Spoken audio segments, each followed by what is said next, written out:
నమస్తే, welcome to special discussion.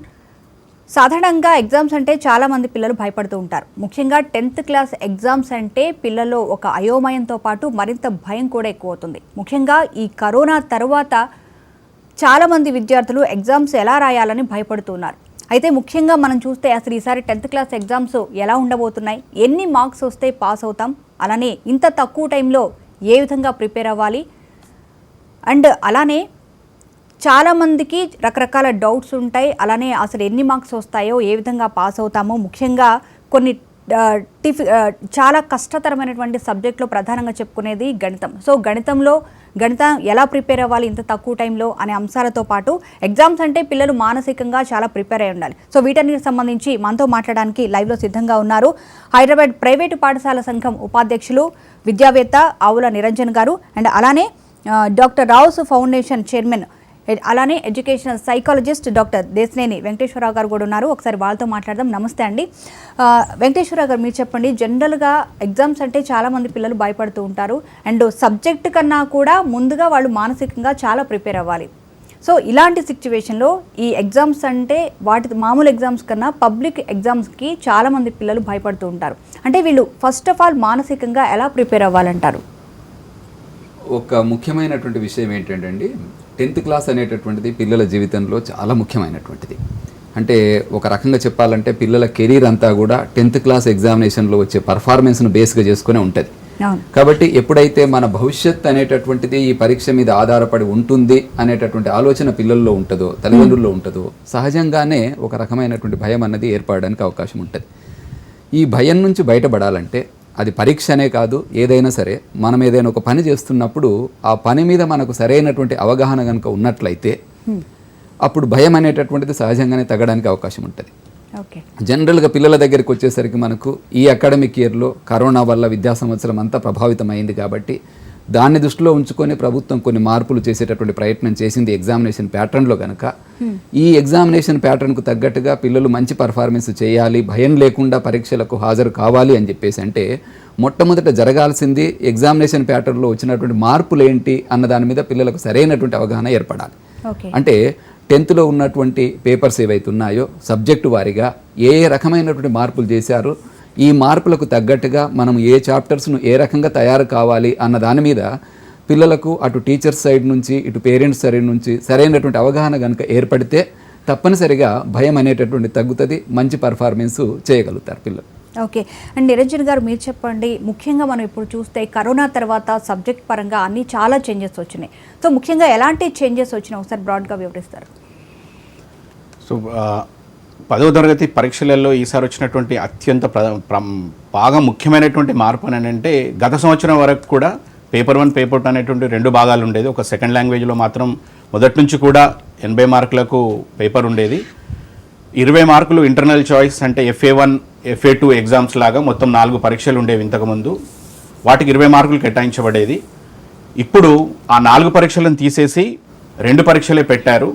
So మార్చిలో ఒకటి, ఏప్రిల్లో ఒకటి, 2 స్కూల్లో ఇంటర్నల్ పరీక్షల రూపంలో FA1 FA2 లాగా పెట్టి వాటి నుంచి 20 మార్కులు తీసుకుంటారు. దాని తర్వాత లాస్ట్ ఇయర్కి ఈ ఇయర్కి వచ్చినటువంటి ప్రధానమైనటువంటి చేంజ్ అయితే పేపర్ 1 పేపర్ 2లు లేవు. ఇప్పుడు ఓన్లీ ఒకటే పేపర్ ఉంటుంది. అది 80 మార్కులకు పరీక్షాపత్రం ఉంటుంది. ఈ 80 మార్కుల పరీక్షాపత్రం లోపల 60 మార్కులు అనేటటువంటివి పార్ట్ ఏ కింద, 20 మార్కులు అనేటటువంటి పార్ట్ బి కింద ఉంటాయి. సో పేరెంట్స్ అందరూ కూడా ఇప్పుడు ఉన్నటువంటి కరోనా పరిస్థితుల కారణం చేత చదువులు సరిగా సాగలేదు.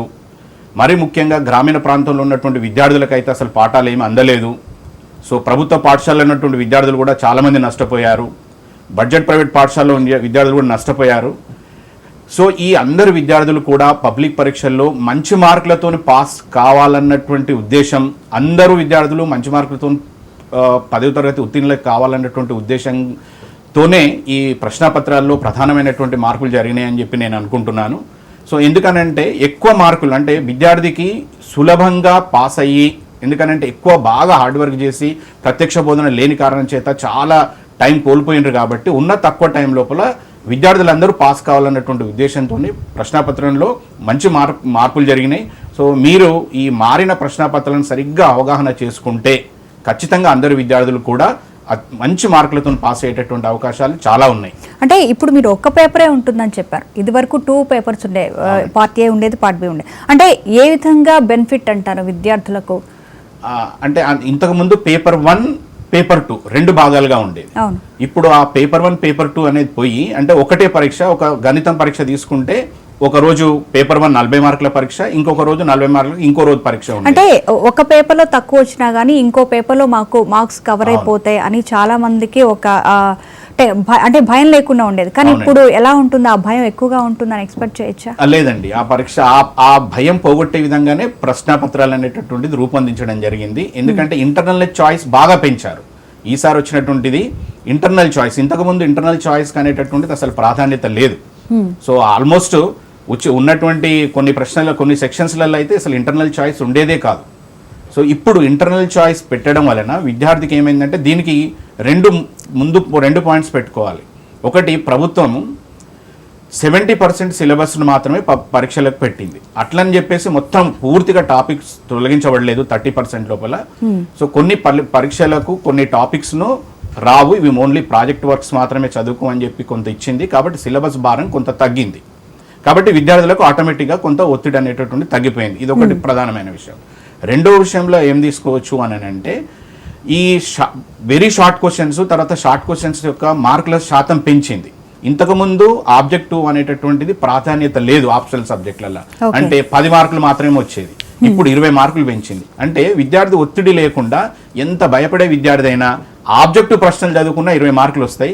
మొత్తం మిగిలిన 60 మార్కుల క్వశ్చన్స్లలో ఒక 8 మార్కులు సంపాదించుకుంటే ఆబ్జెక్టివ్ వెరీ షార్ట్ ఆన్సర్స్తోనే విద్యార్థి పాస్ అయిపోతా అనేటటువంటి ఒక సైకలాజికల్ ధైర్యం పెంచడం గురించి అని చెప్పి ఈ ప్రశ్నపత్రాలు అనేటటువంటివి సులభంగానే రూపొందించబడ్డాయి. Okay, right. అయితే వెంకటేశ్వర గారు, మనం చూసాం కరోనా తర్వాత ఎడ్యుకేషన్ దెబ్బతినకుండా చాలామంది ప్రైవేటు స్కూల్స్ అన్నీ కూడా ఆన్లైన్ క్లాసెస్ స్టార్ట్ చేశాయి.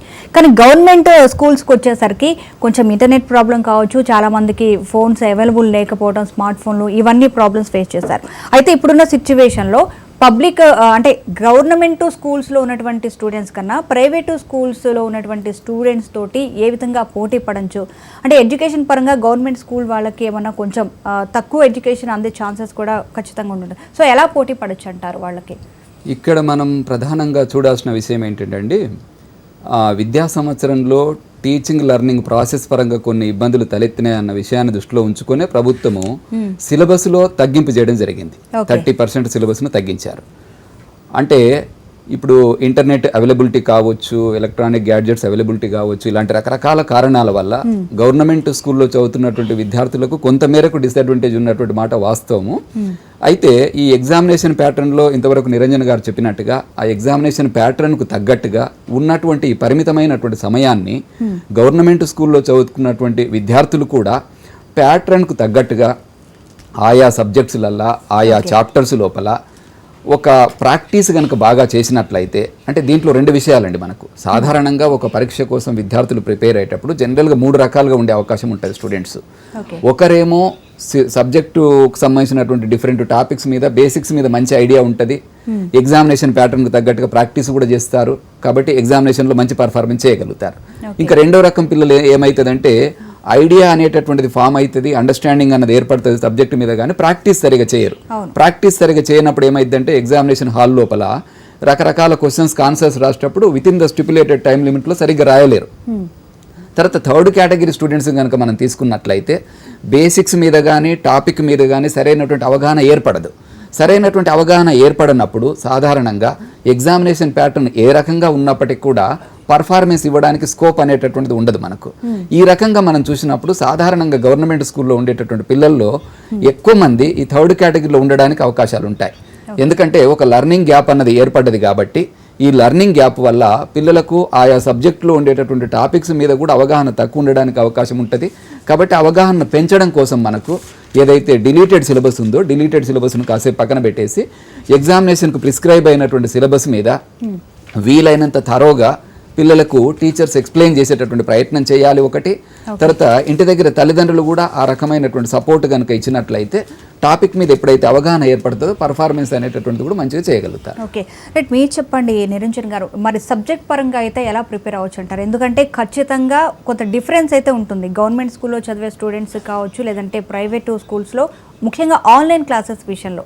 కరోనా టైంలో చాలామంది ఆన్లైన్ క్లాసెస్ విన్నారు, బట్ ప్రైవేటు టీచర్స్ తీసుకున్నటువంటి శ్రద్ధ కొంచెం గవర్నమెంట్ స్కూల్స్కి కాస్త తక్కువగానే ఉంటుందని మనం చెప్పుకోవచ్చు.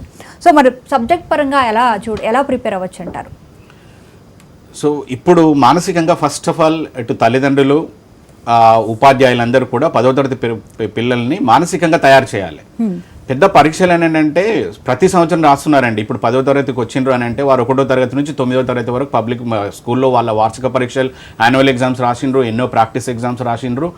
కాబట్టి ఫస్ట్ ఆఫ్ ఆల్ పిల్లలని భయపెట్టకూడదు. అమ్మో బోర్డ్ ఎగ్జామ్స్ ఈసారి ఇంకా ఇంత లేట్, ఇంకా చదువుతలేవు, 24 గంటలు చదువు అనేటటువంటిది కాదు. పబ్లిక్ పరీక్షలు అని అంటే ఇవి పెద్దగా ఏం లేదు, మీరు కరెక్ట్గా చదువుకొని లెసన్స్ ఆల్రెడీ విన్నటువంటి పాఠాలే కొంచెం జాగ్రత్తగా చదివితే సరిపోతుంది అనేటటువంటి మానసిక ధైర్యమే. వీటిని మరీ ప్రత్యేకంగా చూడొద్దు అనేటటువంటిది నా మొదటి సలహా.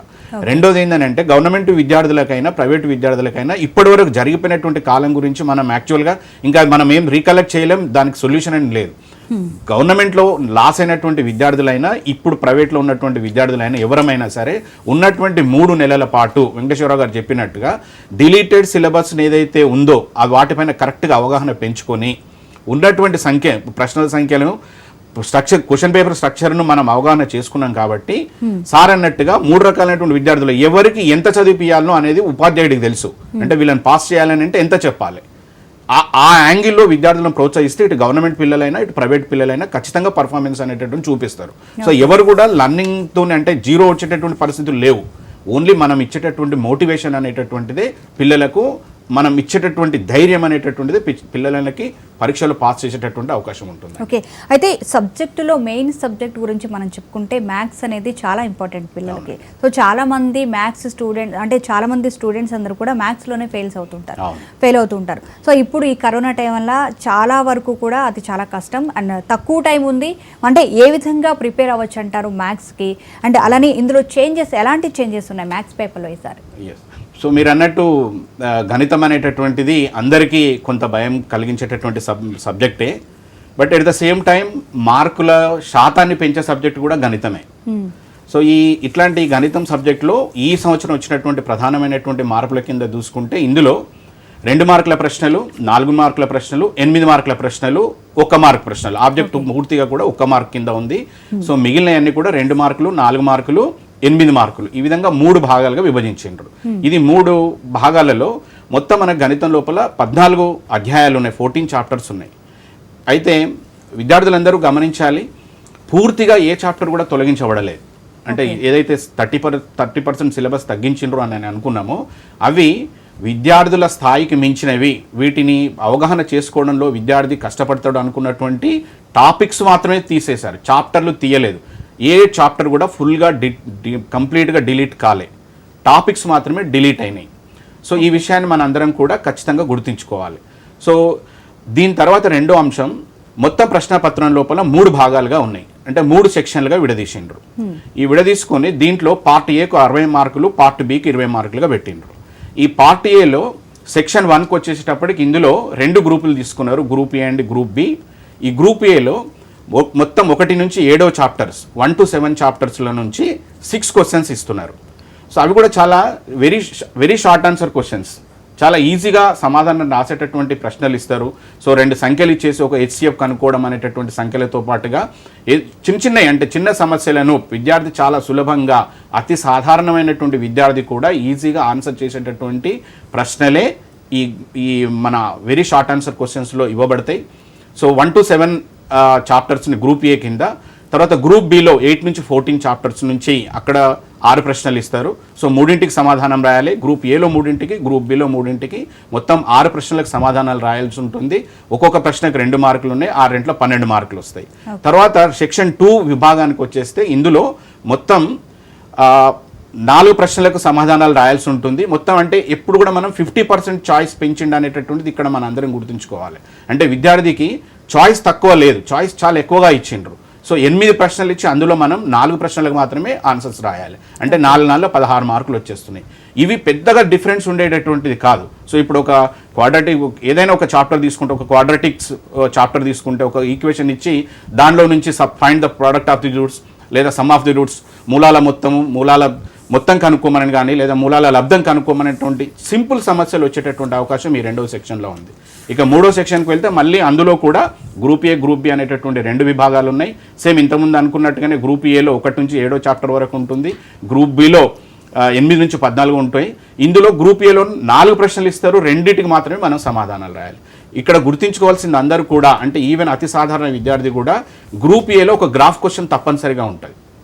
కాబట్టి మనం 8 మార్కులు గ్రాఫ్ను మనం కరెక్ట్గా సాధన చేస్తే 8 మార్కులు అక్కడే వచ్చేటువంటి అవకాశం ఉంది. సో ఆ తర్వాత ఒక రేషన్ నెంబర్ అంటే √3 + √5 అనేటటువంటిది ఒక ఇరేషన్ నెంబర్ అని చూపించండి అనేటటువంటిది ఈ రకమైనటువంటి సులభమైనటువంటి ప్రశ్నలే ఉన్నాయి. 8 మార్కులు సాధించేటటువంటి అవకాశం చాలా సులభంగా ఇచ్చినట్టే. 4 ప్రశ్నలు ఉంటాయి 1 నుంచి 7 చాప్టర్ల నుంచి. తర్వాత నెక్స్ట్ గ్రూప్ బిలో కూడా ఒక కన్స్ట్రక్షన్ ఉంది, నిర్మాణాలు ఉన్నాయి మనకు అన్నిట్లలో కూడా. సో ఆ నిర్మాణాలలో కరెక్ట్గా మనం నిర్మాణాన్ని కరెక్ట్గా ప్రాక్టీస్ చేసిన తర్వాత స్టాటిస్టిక్స్ సంబంధించినటువంటి చాప్టర్ను ఒక మీన్ మీడియన్ 3 ప్రాబ్లమ్స్ని మనం కరెక్ట్గా ప్రాక్టీస్ చేసేస్తే ఖచ్చితంగా అక్కడనే 16 మార్కులు వచ్చేస్తాయి. సో ఇట్లా 3 సెక్షన్స్ ఉన్నాయి మొత్తం గణితం పేపర్ లోపల.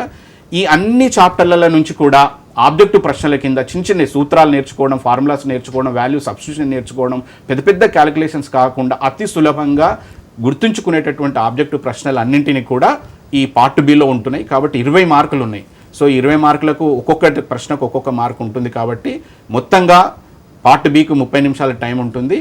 ఓవరాల్గా ఇప్పుడు వచ్చినటువంటి ఈ ప్రశ్నాపత్రంలో ఉన్నటువంటి మార్పు చాలా సులభంగానే అందరు విద్యార్థులు గణితంలో పాస్ కావచ్చు అనేటటువంటి దానికి ఎలాంటి డోకా లేదండి. ఖచ్చితంగా పాస్ కావచ్చు. మెయిన్ గా మ్యాథ్స్ అంటేనే సిద్ధాంతాలు, సూత్రాలు చాలా ఇంపార్టెంట్. సో మరి వాటిని ఎలా ప్రిపేర్ అవ్వాలంటారు? వాటికి తక్కువ ప్రాధాన్యత ఉంది మేడం. ఈసారి ఏమైందంటే సూత్రాలు ఉన్నటువంటి చాప్టర్స్ అన్ని కూడా ఉన్నాయి. ఆ సూత్రాలు నేర్చుకోవడం అనేటటువంటి సులభమే. సో సూత్రాన్ని మరీ అప్లై చేసి దాన్ని మరీ కాంప్లికేటెడ్ క్వశ్చన్స్ అనేటటువంటిది ఈ సంవత్సరం వచ్చినటువంటి ప్రశ్నపత్రాలలో లేవు.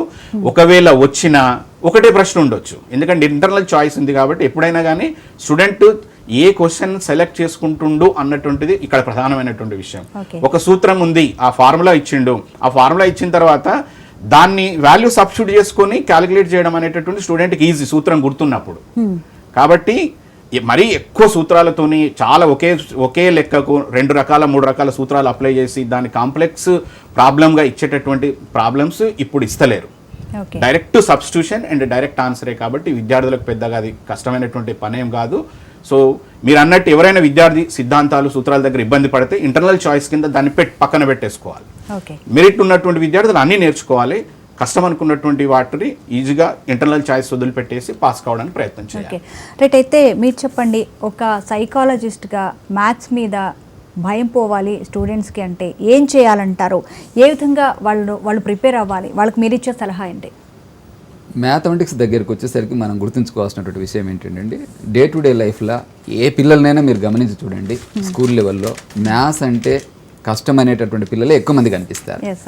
దానికి మనం రీజన్ కూడా ఏంటంటే, చాలామంది అంటుంటారు అన్ని సబ్జెక్ట్స్ ఈక్వల్ అంటారు.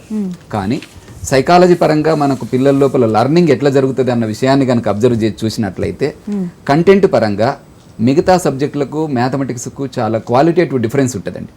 అంటే మ్యాథమెటిక్స్కు సంబంధించినటువంటి ఒక సిద్ధాంతాన్ని కావచ్చు, ఒక కాన్సెప్ట్ను కావచ్చు, పిల్లలు అర్థం చేసుకోవాలంటే మైండ్లో ప్రాసెసింగ్ జరిగేటప్పుడు మ్యాథ్స్లో ఏ చిన్న కాన్సెప్ట్ను మనం తీసుకున్నప్పటికీ కూడా అనేక అంశాలతో ఇంటర్లింక్ అయి ఉంటుంది. అది అంటే ఇప్పుడు ఒక కాన్సెప్ట్ స్టూడెంట్ నేర్చుకుంటే ఒక 5-6 కాన్సెప్ట్స్తో ఇంటర్లింక్ కనుక అయి ఉంటే ఏ చిన్న కాన్సెప్ట్ దాంట్లో తెలియకపోయినప్పటికీ కూడా ఇది అర్థం కాదని. అంటే మ్యాథమెటిక్స్ లోపల ఈ నేచర్ అన్నది ఎక్కువ ఉంటుంది మిగతా సబ్జెక్ట్తో మనం కంపేర్ చేసి చూస్తే కనుక. దీన్ని సైకాలజిస్టులు ఏమని పిలుస్తారంటే ఎలిమెంట్ ఇంటరాక్టివిటీ అంటారు అన్నట్టు. అంటే ఎలిమెంట్ ఇంటరాక్టివిటీ అనేటటువంటిది మ్యాథమెటిక్స్లో ఎక్కువ ఉంటుంది. కాబట్టి మ్యాథమెటిక్స్ సబ్జెక్ట్ను అర్థం చేసుకోవడం కూడా పిల్లలకు కొంత కష్టంగానే ఉంటుంది. ఇది యాక్సెప్ట్ చేయాలి ఫస్ట్. అంటే మిగతా సబ్జెక్ట్స్ కంటే కూడా మ్యాథ్స్లో డిఫికల్టీ లెవెల్ ఎక్కువ ఉంటుంది అన్న విషయాన్ని అర్థం చేసుకొని దానికి తగ్గట్టుగా బేసిక్స్ మీద మంచి అవగాహన పెంచుకునేటటువంటి ప్రయత్నం చేయాలి. ఇప్పుడు ఈ పర్టికులర్ ఇయర్లో మనకు టైం తక్కువ ఉంది కాబట్టి ఈ ఉన్న 80% సిలబస్ మీద మొత్తం మీద కమాండ్ తెచ్చుకోవడం కష్టం అని ఎవరికన్నా పిల్లలకు కనుక అనిపించినట్లయితే ఉన్న సిలబస్ లోపల ఈ మ్యాథమెటిక్స్లో స్కోర్ బాగా ఇచ్చేటటువంటి కొన్ని చాప్టర్స్ని ఐడెంటిఫై చేసుకొని వాటి మీద తరోగా ప్రయత్నం చేయాలన్నట్టు. అంటే ప్రాక్టీస్ బాగా చేయాలి. ఒక సైడ్ ఏమో అండర్స్టాండింగ్ పెంచుకోవాలి, మరొక వైపు ఏమో ప్రాక్టీస్ని పెంచాలి. మీరు గమనించి చూడండి, డే టు డే లైఫ్లో మనకు ఏ ఆస్పెక్ట్కు సంబంధించి అయితే ఫెమిలియారిటీ ఉంటుందో, బాగా పరిచయం ఉంటుందో, బాగా పరిచయం ఉన్నదాన్ని మనం బాగా పర్ఫామ్ చేయగలుగుతాం. కాబట్టి పిల్లలు కూడా ఈ మ్యాథమెటిక్స్ పట్ల భయం పోవాలన్నా, 10th మంచి స్కోర్ రావాలన్నా ఒకే ఒక సూత్రం ఏంటంటే ఉన్నటువంటి సిలబస్ను అనలైజ్ చేసి 80% సిలబస్ను దీంట్లో నాకు బాగా కమాండ్ ఉన్నటువంటి చాప్టర్స్ ఏంటి, నా సరైనటువంటి అవగాహన లేనటువంటి చాప్టర్స్ ఏంటి అని డివైడ్ చేసుకోవాలి. ఇప్పుడు ఉన్నటువంటి సిచ్యువేషన్లో ఎంత మెరిట్ స్టూడెంట్ అయినా కానీ ఖచ్చితంగా ఎంతో కొంత ఒక భయం అనేది ఉంటుంది, ఎందుకంటే ఉన్న ఈ తక్కువ స్పాన్ ఆఫ్ టైంలో. సో వాళ్ళకి ఇంకా ఏ విధంగా వాళ్ళు ప్రిపేర్ అవ్వచ్చు అంటారు? భయం అనేటటువంటిది మెరిట్ స్టూడెంట్ అయినా, మోడరేట్ లెవెల్లో నాలెడ్జ్ ఉన్న స్టూడెంట్ అయినా, లో లెవెల్లో నాలెడ్జ్ ఉన్నటువంటి స్టూడెంట్ అయినా ఎప్పుడైతే రిజల్ట్ మీద ఫోకస్ పెడతారో అప్పుడు భయం వస్తుందండి. ఓకే. అంటే ఇప్పుడు 100/100 టార్గెట్ పెట్టుకున్నాడు అనుకోండి ఒక స్టూడెంట్, ఒక చాప్టర్ మీద సరైనటువంటి అవగాహన లేదనుకోండి, దీంట్లో నుంచి క్వశ్చన్ వస్తే నేను ఎట్లా చేయాలి, 100/100 రాదు కదా అనేటటువంటి ఆలోచన వచ్చినప్పుడు సాధారణంగానే భయం వస్తుంది. అంటే ఒక రకంగా ఏం చేయాలంటే ఈ టైంలో రిజల్ట్ మీద ఎక్కువ ఫోకస్ చేయకుండా ప్రాసెస్ మీద ఎక్కువ దృష్టి పెట్టాలి. అంటే ఉన్న టైం లోపల అందరం హ్యూమన్ బీయింగ్స్, పిల్లలందరూ హ్యూమన్ బీయింగ్స్ కాబట్టి తప్పనిసరిగా లిమిటేషన్స్ ఉంటాయి మనకు. ఈ పరిమితమైనటువంటి టైం లోపల నేను ఎంత చేయగలుగుతానన్న దృష్టిలో పెట్టుకొని దానికి తగ్గట్టుగా వీలైనంత మంచి పర్ఫార్మెన్స్ కోసమే ప్రయత్నం చేయాలి. కానీ ఒక గోల్ అనేటటువంటిది ఏదైతే పిల్లలు పెట్టుకుంటారో వాళ్ళ శక్తి సామర్థ్యాలకు మించి గోల్ను పెట్టిండ్రనుకోండి, డెఫినెట్గా భయం అవుతుంది అన్నట్టు. మీరు చెప్పినట్టు చాలా మంది ఇప్పుడు ఉన్నటువంటి సిచ్యువేషన్లో ఈ తక్కువ టైంలో ఎక్కువ మార్క్స్ రావాలని కాకపోయినా అట్లీస్ట్ పాస్ అవుతామని ఒక భయం అయితే ఉంటుంది. అట్లీస్ట్ వీళ్ళు పాస్ అవ్వాలి, ఇన్ పాస్ మార్క్స్ రావాలి అంటే దానికి ఏం చేయాలని డెఫినెట్గా ఆలోచిస్తూ ఉంటారు స్టూడెంట్స్. సో దానికి ఏం చెప్తారు మీరు? దానికి ఇక్కడే మెయిన్ పాయింట్ ఏంటండి, ఉన్న సిలబస్ లోపల ఇందాక నిరంజన్ గారు, సబ్జెక్ట్ ఎక్స్పర్ట్ నిరంజన్ గారు చెప్పినట్టుగా చాయిస్ అన్నది పెంచారు. అంటే ఆల్మోస్ట్ 50% చాయిస్ ఇచ్చారు ప్రతి సెక్షన్ లోపల కూడా. అంటే దాని అర్థం ఏంటంటే ఉన్న సిలబస్లో నుంచి ఏవైతే ఎక్కువ డిఫికల్టీగా ఫీల్ అవుతారో పిల్లలు, ఆ చాప్టర్స్ చదవడానికి టైం కనుక సరిపోకపోతే గనక, టైం సరిపోతే అన్ని చదవాలి, టైం సరిపోకపోతే గనక అట్లీస్ట్ ఇప్పుడు వీలైనంత మంచి స్కోర్ రావాలి కదా, ఫెయిల్ కాకూడదు, పాస్ కావాలి, స్కోర్ని ఇంకా పెంచాలి. కాబట్టి తనకు కొంచెం ఈజీగా అనిపించేటటువంటి చాప్టర్స్ మీద ఫస్ట్ కమాండ్ తెచ్చుకోవాలి. ఫస్ట్ కమాండ్ తెచ్చుకొని వాటి లోపల మ్యాక్సిమం స్కోర్ తీసుకురావడానికి ప్రయత్నం చేసిండ్రు అనుకోండి, సాధారణంగా సైకలాజికల్గా ఏం జరుగుతుంది పిల్లలకంటే, ఈ 8 చాప్టర్స్ ఉన్నాయి, దీంట్లో ఈ 3 చాప్టర్స్ నేను బాగా చేయగలిగినాను, ఇందులో నుంచి మినిమం నాకు 40 మార్క్స్ వస్తాయన్న కాన్ఫిడెన్స్ వచ్చింది అనుకోండి, అప్పుడు ఆటోమేటిక్గా మిగతా చాప్టర్స్ని బాగా చదవగలుగుతారు. అంటే ఈ బేసిక్ కాన్ఫిడెన్స్ను మొదట్లో బిల్డప్ చేసుకునేటటువంటి ప్రయత్నం కనుక చేసినట్లయితే, టాపిక్స్ని కనుక ఈ బ్లూ ప్రింట్ ప్రకారం కరెక్ట్ ఐడెంటిఫై చేసుకొని టీచర్స్ యొక్క హెల్ప్ తీసుకొని ప్రయత్నం కనుక చేస్తే స్టూడెంట్ ఫెయిల్ అయ్యేటటువంటి ఛాన్సెస్ చాలా తక్కువ ఉంటాయండి, ఎవరైనా పాస్ కావచ్చు. రైట్. ఓకే, నిరంజన్ గారు మీరు చెప్పండి, ఫిజిక్స్, బయాలజీ ఈ సబ్జెక్ట్స్ మ్యాథ్స్ తర్వాత వీటికి ఎలా ప్రిపేర్ అవ్వాలి? అండ్ ఈ 2 ఎగ్జామ్స్ కూడా ఒకే రోజు ఉన్నాయి, సో తక్కువ టైం ఉంటుంది, మిగిలిన సబ్జెక్ట్ కన్నా కూడా చాలా తక్కువ టైం ఉంటుంది ప్రిపేర్ అవ్వడానికి. అండ్ అలానే ఎలాంటి చేంజెస్ ఉన్నాయి ఈ సబ్జెక్ట్ పేపర్స్లో కావచ్చు, లేదంటే ఈ సబ్జెక్ట్లో కావచ్చు? సో ఎక్కువ మంది విద్యార్థులకు ఉన్నటువంటి డౌట్ ఈ ఫిజిక్స్ అండ్ బయాలజీకి సంబంధించిందండి. ఎందుకనంటే ఇప్పటి వరకు పిల్లలు అంటే 10th క్లాస్లో ఫిజిక్స్ ఎగ్జామ్ ఒక రోజుగా జరిగేది, తర్వాత బయాలజీ ఎగ్జామ్ ఇంకొక రోజు జరిగేది. బట్ ఇప్పుడు ఉన్నటువంటి టైం లోపల 2 పరీక్షలు ఎలా ఒకే రోజు రాయాలి అనేటటువంటిది. అయితే ఇందులో వచ్చినటువంటి ప్రధానమైనటువంటి చేంజ్ ఏంటంటే ఒక 30 minutes టైం ఎక్కువ పెంచిండ్రు ఈ బయాలజీ అండ్ ఫిజిక్స్కు రెండింటికి. సో 1 hour 35 minutes ఫిజిక్స్ ఎగ్జామ్కు, ఇంకొక 1 hour 35 minutes అనేటటువంటిది బయాలజీ ఎగ్జామ్స్కు ప్రస్తుతం గవర్నమెంట్ కేటాయించింది. సో ఇక్కడ అంటే మ్యాథమెటిక్స్లో total number of questions 14 answer రాయాలి మొత్తం పేపర్లో 80 మార్కులకు. సోషల్ స్టడీస్లో కూడా మొత్తానికి టోటల్గా వాళ్ళు రాయాల్సినవి 14 క్వశ్చన్స్కి ఆన్సర్ రాయాలి. టోటల్ 3.5 hours టైం లోపల వాళ్ళు రాయాల్సినటువంటి 14 క్వశ్చన్స్. ఇక్కడ బయాలజీ అండ్ ఫిజిక్స్లో కూడా అంతే రాయాలి. అంటే ఫిజిక్స్లో 14, తర్వాత బయాలజీలో 14గా లేవు. ఫిజిక్స్లో 7 ప్రశ్నలకు, బయాలజీలో 7 ప్రశ్నలకి. ఇది అందరూ బాగా స్పష్టంగా గుర్తించుకోవాలి. సో ఇందులో 80 మార్కులకు మొత్తం ఎగ్జామ్ అవుతుంది కాబట్టి 40 మార్కులకు ఫిజిక్స్ ఎగ్జామ్ ఉంటుంది, 40 మార్కులకు బయాలజీ ఎగ్జామ్ ఉంటుంది. ఈ 40లో కూడా 30 మార్కులు క్వశ్చన్ ఆన్సర్స్ ఉంటున్నాయి, 10 మార్కులు మాత్రం ఆబ్జెక్టివ్ ఉంటున్నాయి. సేమ్ అలాగే బయాలజీలో కూడా 30 మార్కులు ప్రశ్న జవాబులకు, దాని తర్వాత 10 మార్కులు అనేటటువంటిది ఆబ్జెక్టివ్ ఉంటున్నాయి. దీంట్లో కూడా మనం గణితంలో ఇంతకుముందు అనుకున్నట్టుగానే అగైన్ సేమ్ 3 సెక్షన్లే ఇస్తున్నారు. ఇక్కడ కూడా అంటే ఆబ్జెక్టివ్ను మనం ఒక పార్ట్గా మనం పక్కన పెడితే అంటే ప్రతి ప్రశ్న కూడా ఒక్కొక్క మార్క్ ఉంటుంది. అతి కీలకం అయిపోయిందంటే అందరూ కూడా అమ్మ బయాలజీ మ్యాథమెటిక్స్ ఎగ్జామ్ రాసి వచ్చిన తర్వాత నేను ఒకే రోజు ఫిజిక్స్ బయాలజీ ఎలా ప్రిపేర్ కావాలి అని నేను అనుకుంటున్నాను. కాబట్టి పరీక్షల కన్నా ముందే మనం పూర్తిగా బాగా చదువుకొని ఉండాలి. అంటే లెసన్స్ ఎక్కువగా వర్డ్ టు వర్డ్ చదవడం, వాక్యం నుంచి వాక్యం చదవడం అనేది బయాలజీ ఫిజిక్స్ అన్ని సబ్జెక్టులో అదే సూచిస్తాం మేము ఒక టీచర్గా. లెసన్స్ ఎంత ఎక్కువ చదివితే అంత మంచిది అనేటటువంటిది. సో ఇందులో 4 రకాలైనటువంటి ప్రశ్నలు ఉన్నట్టే మనకు. ఒకటి 1 మార్క్ ప్రశ్నలు అంటే అవి మొత్తం పూర్తిగా ఆబ్జెక్టివ్లోనే వచ్చేస్తాయి. చాలా చిన్న చిన్న ప్రశ్నలు, చాలా సులభంగా ఆ సమాధానం గుర్తించే ప్రశ్నలు ఉన్నాయి. దాని తర్వాత 3 సెక్షన్లు పార్ట్ ఏలో ఉంటాయి. సో ఆ బయాలజీ ఫిజిక్స్లో కామన్గా ఉంటుందండి ఇది. సో ఇందులో వచ్చేటటువంటి సెక్షన్ ఏ, సెక్షన్ 1లో అక్కడ పూర్తిగా 2 మార్కుల ప్రశ్నలు ఉంటాయి. సో 6 ప్రశ్నలు ఇస్తారు. విద్యార్థులు ఓన్లీ 3ంటికి మాత్రమే సమాధానం రాయాలి. అంటే ఫిజిక్స్లో 3 రాయాలి, బయాలజీలో 3 రాయాలి. దాని తర్వాత 4 మార్కుల ప్రశ్నలు ఉంటుంటాయి. అందులో 4 ఇస్తారు, 2ంటికే సమాధానం రాయాల్సి ఉంటుంది. దాని తర్వాత లాంగ్ ఆన్సర్స్ ఉంటాయి, మళ్ళీ అక్కడ 4 ఇస్తారు, 2 మాత్రమే రాయాలి. సో ఇలా విద్యార్థి 8 మార్కులు అంటే లాస్ట్ వ్యాసరూప ప్రశ్నకు వచ్చేటప్పటికి 8 మార్క్స్ ఉన్నాయి. తర్వాత షార్ట్ ఆన్సర్కి వచ్చేటప్పటికి 4 మార్కులు ఉన్నాయి. వెరీ షార్ట్కి వచ్చేటప్పటికి 2 మార్కులు ఉన్నాయి. సో ఈ అన్నిట్లలో కూడా మొత్తం భౌతిక శాస్త్రం నుంచి రాయాల్సింది 3 very short answers, 2 short answers and 2 long answers. Total 7 answers మాత్రమే రాస్తున్నాడు. అదేవిధంగా బయాలజీలో కూడా అదే విధంగా రాస్తున్నారు.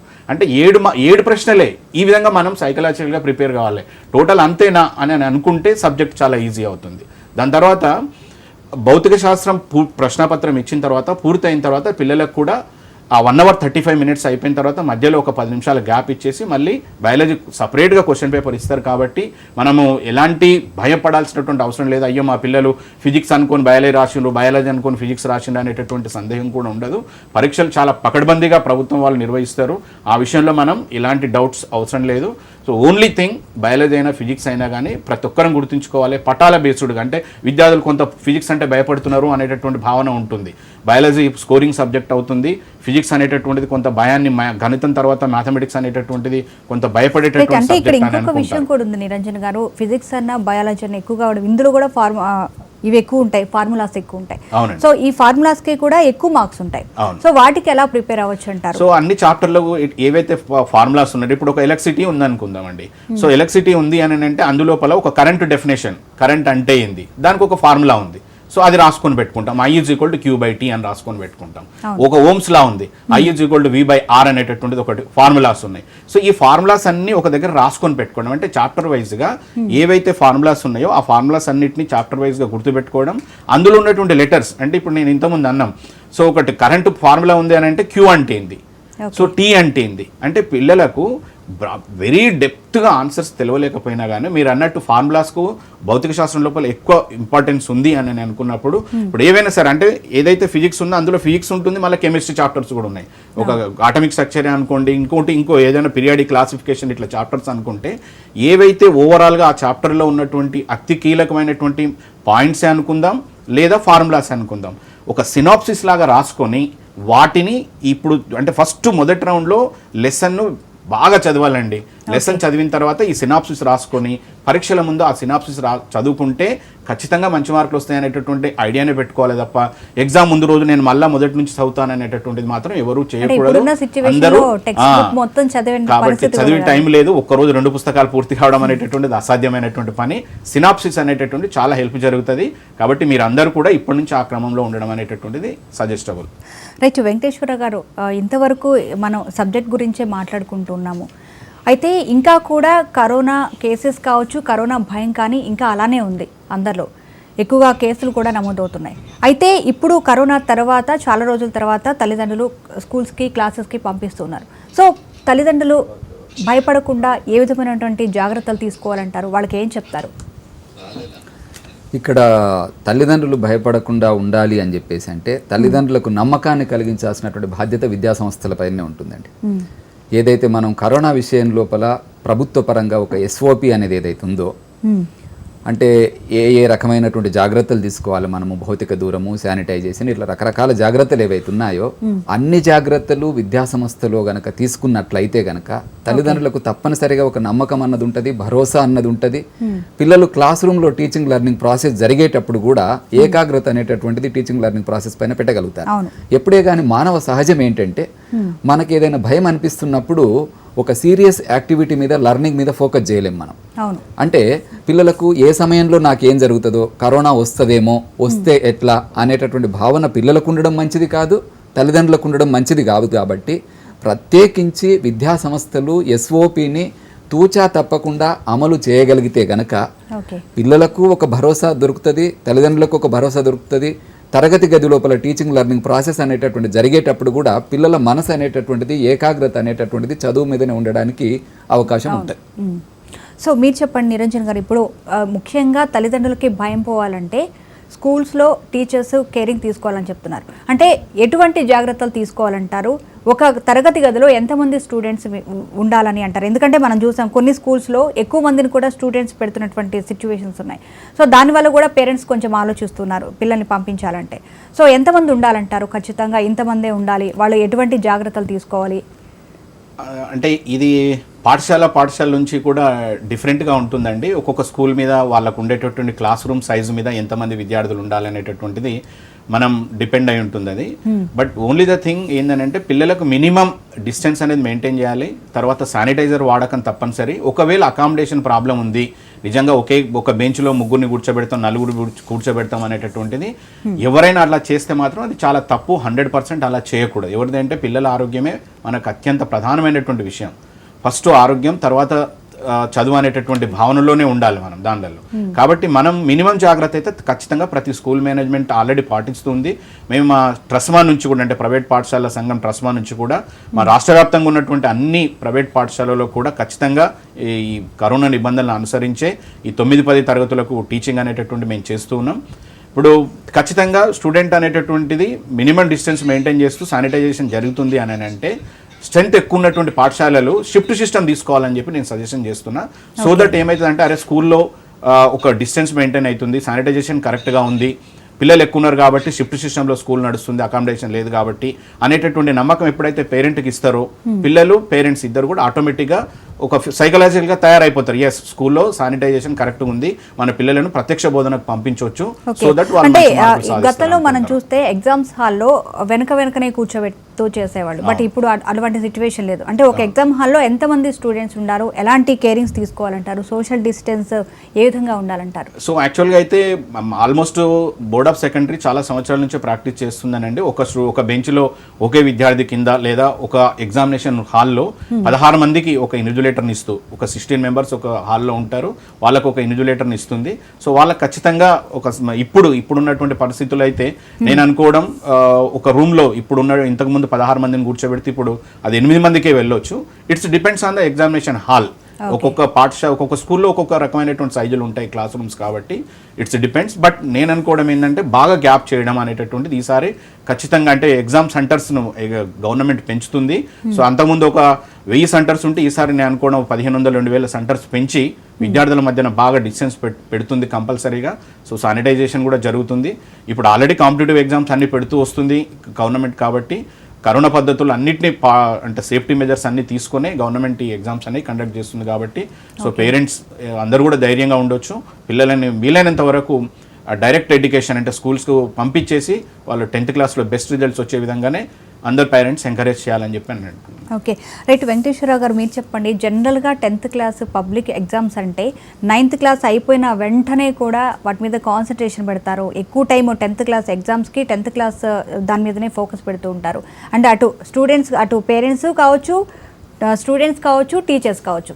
అయితే ఇప్పుడున్నటువంటి తక్కువ టైంలో అటు పేరెంట్స్ మీద ఎంత రెస్పాన్సిబిలిటీ ఉంటుందో టీచర్స్ కూడా అంతే రెస్పాన్సిబిలిటీ ఉంటుంది. అండ్ వాళ్ళ స్కూల్కి మంచి నేమ్ రావాలని, స్టూడెంట్స్కి ఎక్కువ మార్క్స్ గెయిన్ చేయాలని కూడా చూస్తూ ఉంటారు. సో టీచర్స్ ప్రధానంగా ఎటువంటి జాగ్రత్తలు తీసుకోవాలంటారు? విద్యార్థుల విషయంలో వాళ్ళ రోల్ ఏ విధంగా ఉండాలంటారు ఇప్పుడు ఈ సిచ్యువేషన్లో? దీంట్లో 2 ఆస్పెక్ట్స్ అండి. ఒకటేమో పిల్లల హెల్త్ విషయం కరోనా వల్ల, రెండవదేమో సబ్జెక్టు పరంగా పర్ఫార్మెన్స్ విషయం. హెల్త్ విషయంలో ఇందాక మనం అనుకున్నట్టుగా SOPని తూచా తప్పకుండా ఫాలో అవుతూ ఫర్ ఎగ్జాంపుల్ ఏదైనా ఒక స్టూడెంట్ కనుక ఏ దగ్గుతోనో జలుబుతోనో ఏ మాత్రం కొంచెం డౌట్ వచ్చినప్పటికి కూడా ఎవరైనా స్టూడెంట్ ఎక్స్ప్రెస్ చేస్తే కొందరు టీచర్స్ సాధారణంగా ఏమంటారంటే స్కూల్ను తప్పించుకోవడానికి ఈ రకంగా చెప్తున్నాడు స్టూడెంట్ అని జనరల్గా అది తీసుకునేటటువంటి ప్రయత్నం చేస్తారు. కానీ ఈ టైం లోపల కాస్త స్టూడెంట్ పట్ల ఒక సాఫ్ట్ కార్నర్ అనేది తీసుకోవాలి.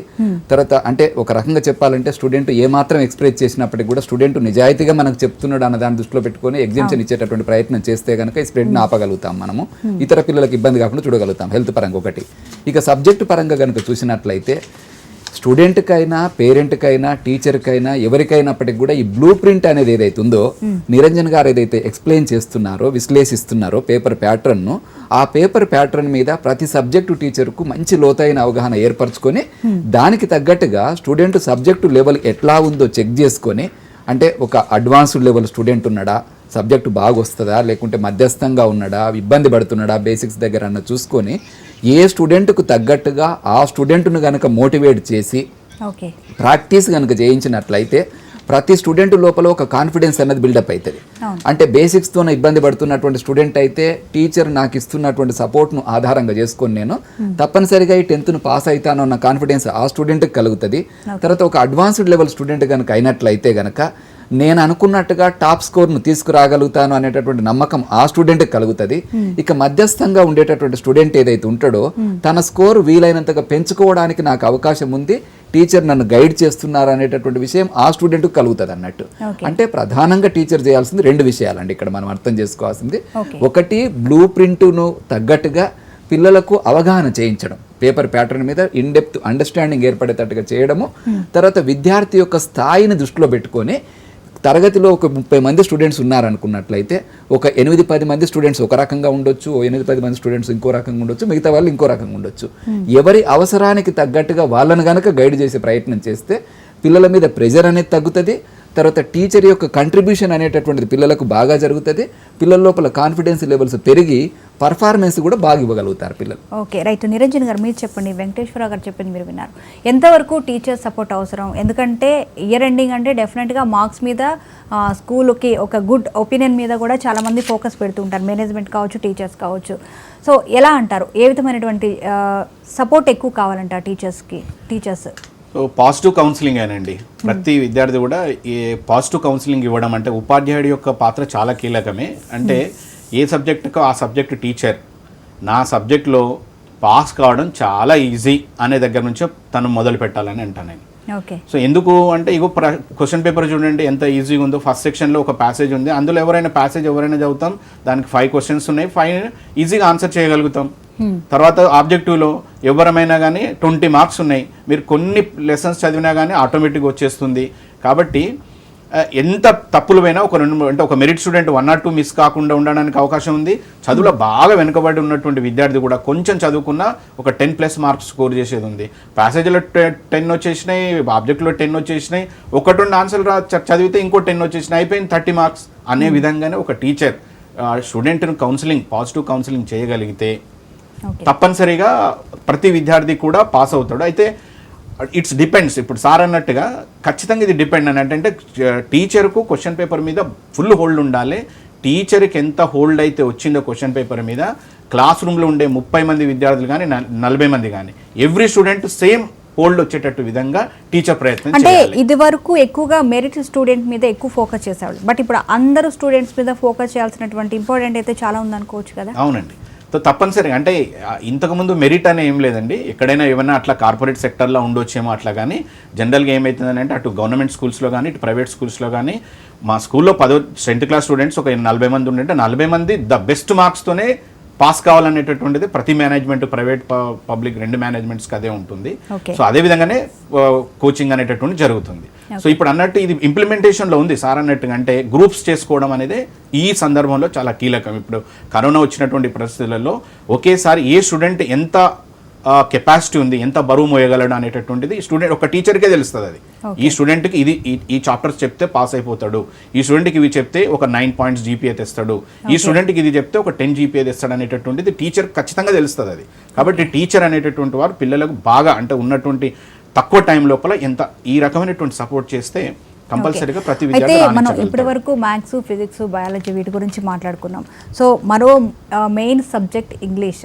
సో ఈ రెండు అంటే తెలుగు మీడియం వాళ్ళకి కావచ్చు, ఇంగ్లీష్ మీడియం వాళ్ళకి కావచ్చు, వీళ్ళిద్దరికీ కూడా ఇంగ్లీష్ అనేది కామన్ సబ్జెక్ట్. సో ఎలా ప్రిపేర్ అవ్వాలంటారు? ఈ చేంజెస్ ఏమైనా ఉన్నాయా ఇంగ్లీష్లో? అండ్ ముఖ్యంగా ఈ గ్రామీణ విద్యార్థులకి కొంచెం కష్టంగానే చెప్పుకోవచ్చు ఇప్పుడు ఉన్నటువంటి ఈ సిచ్యువేషన్.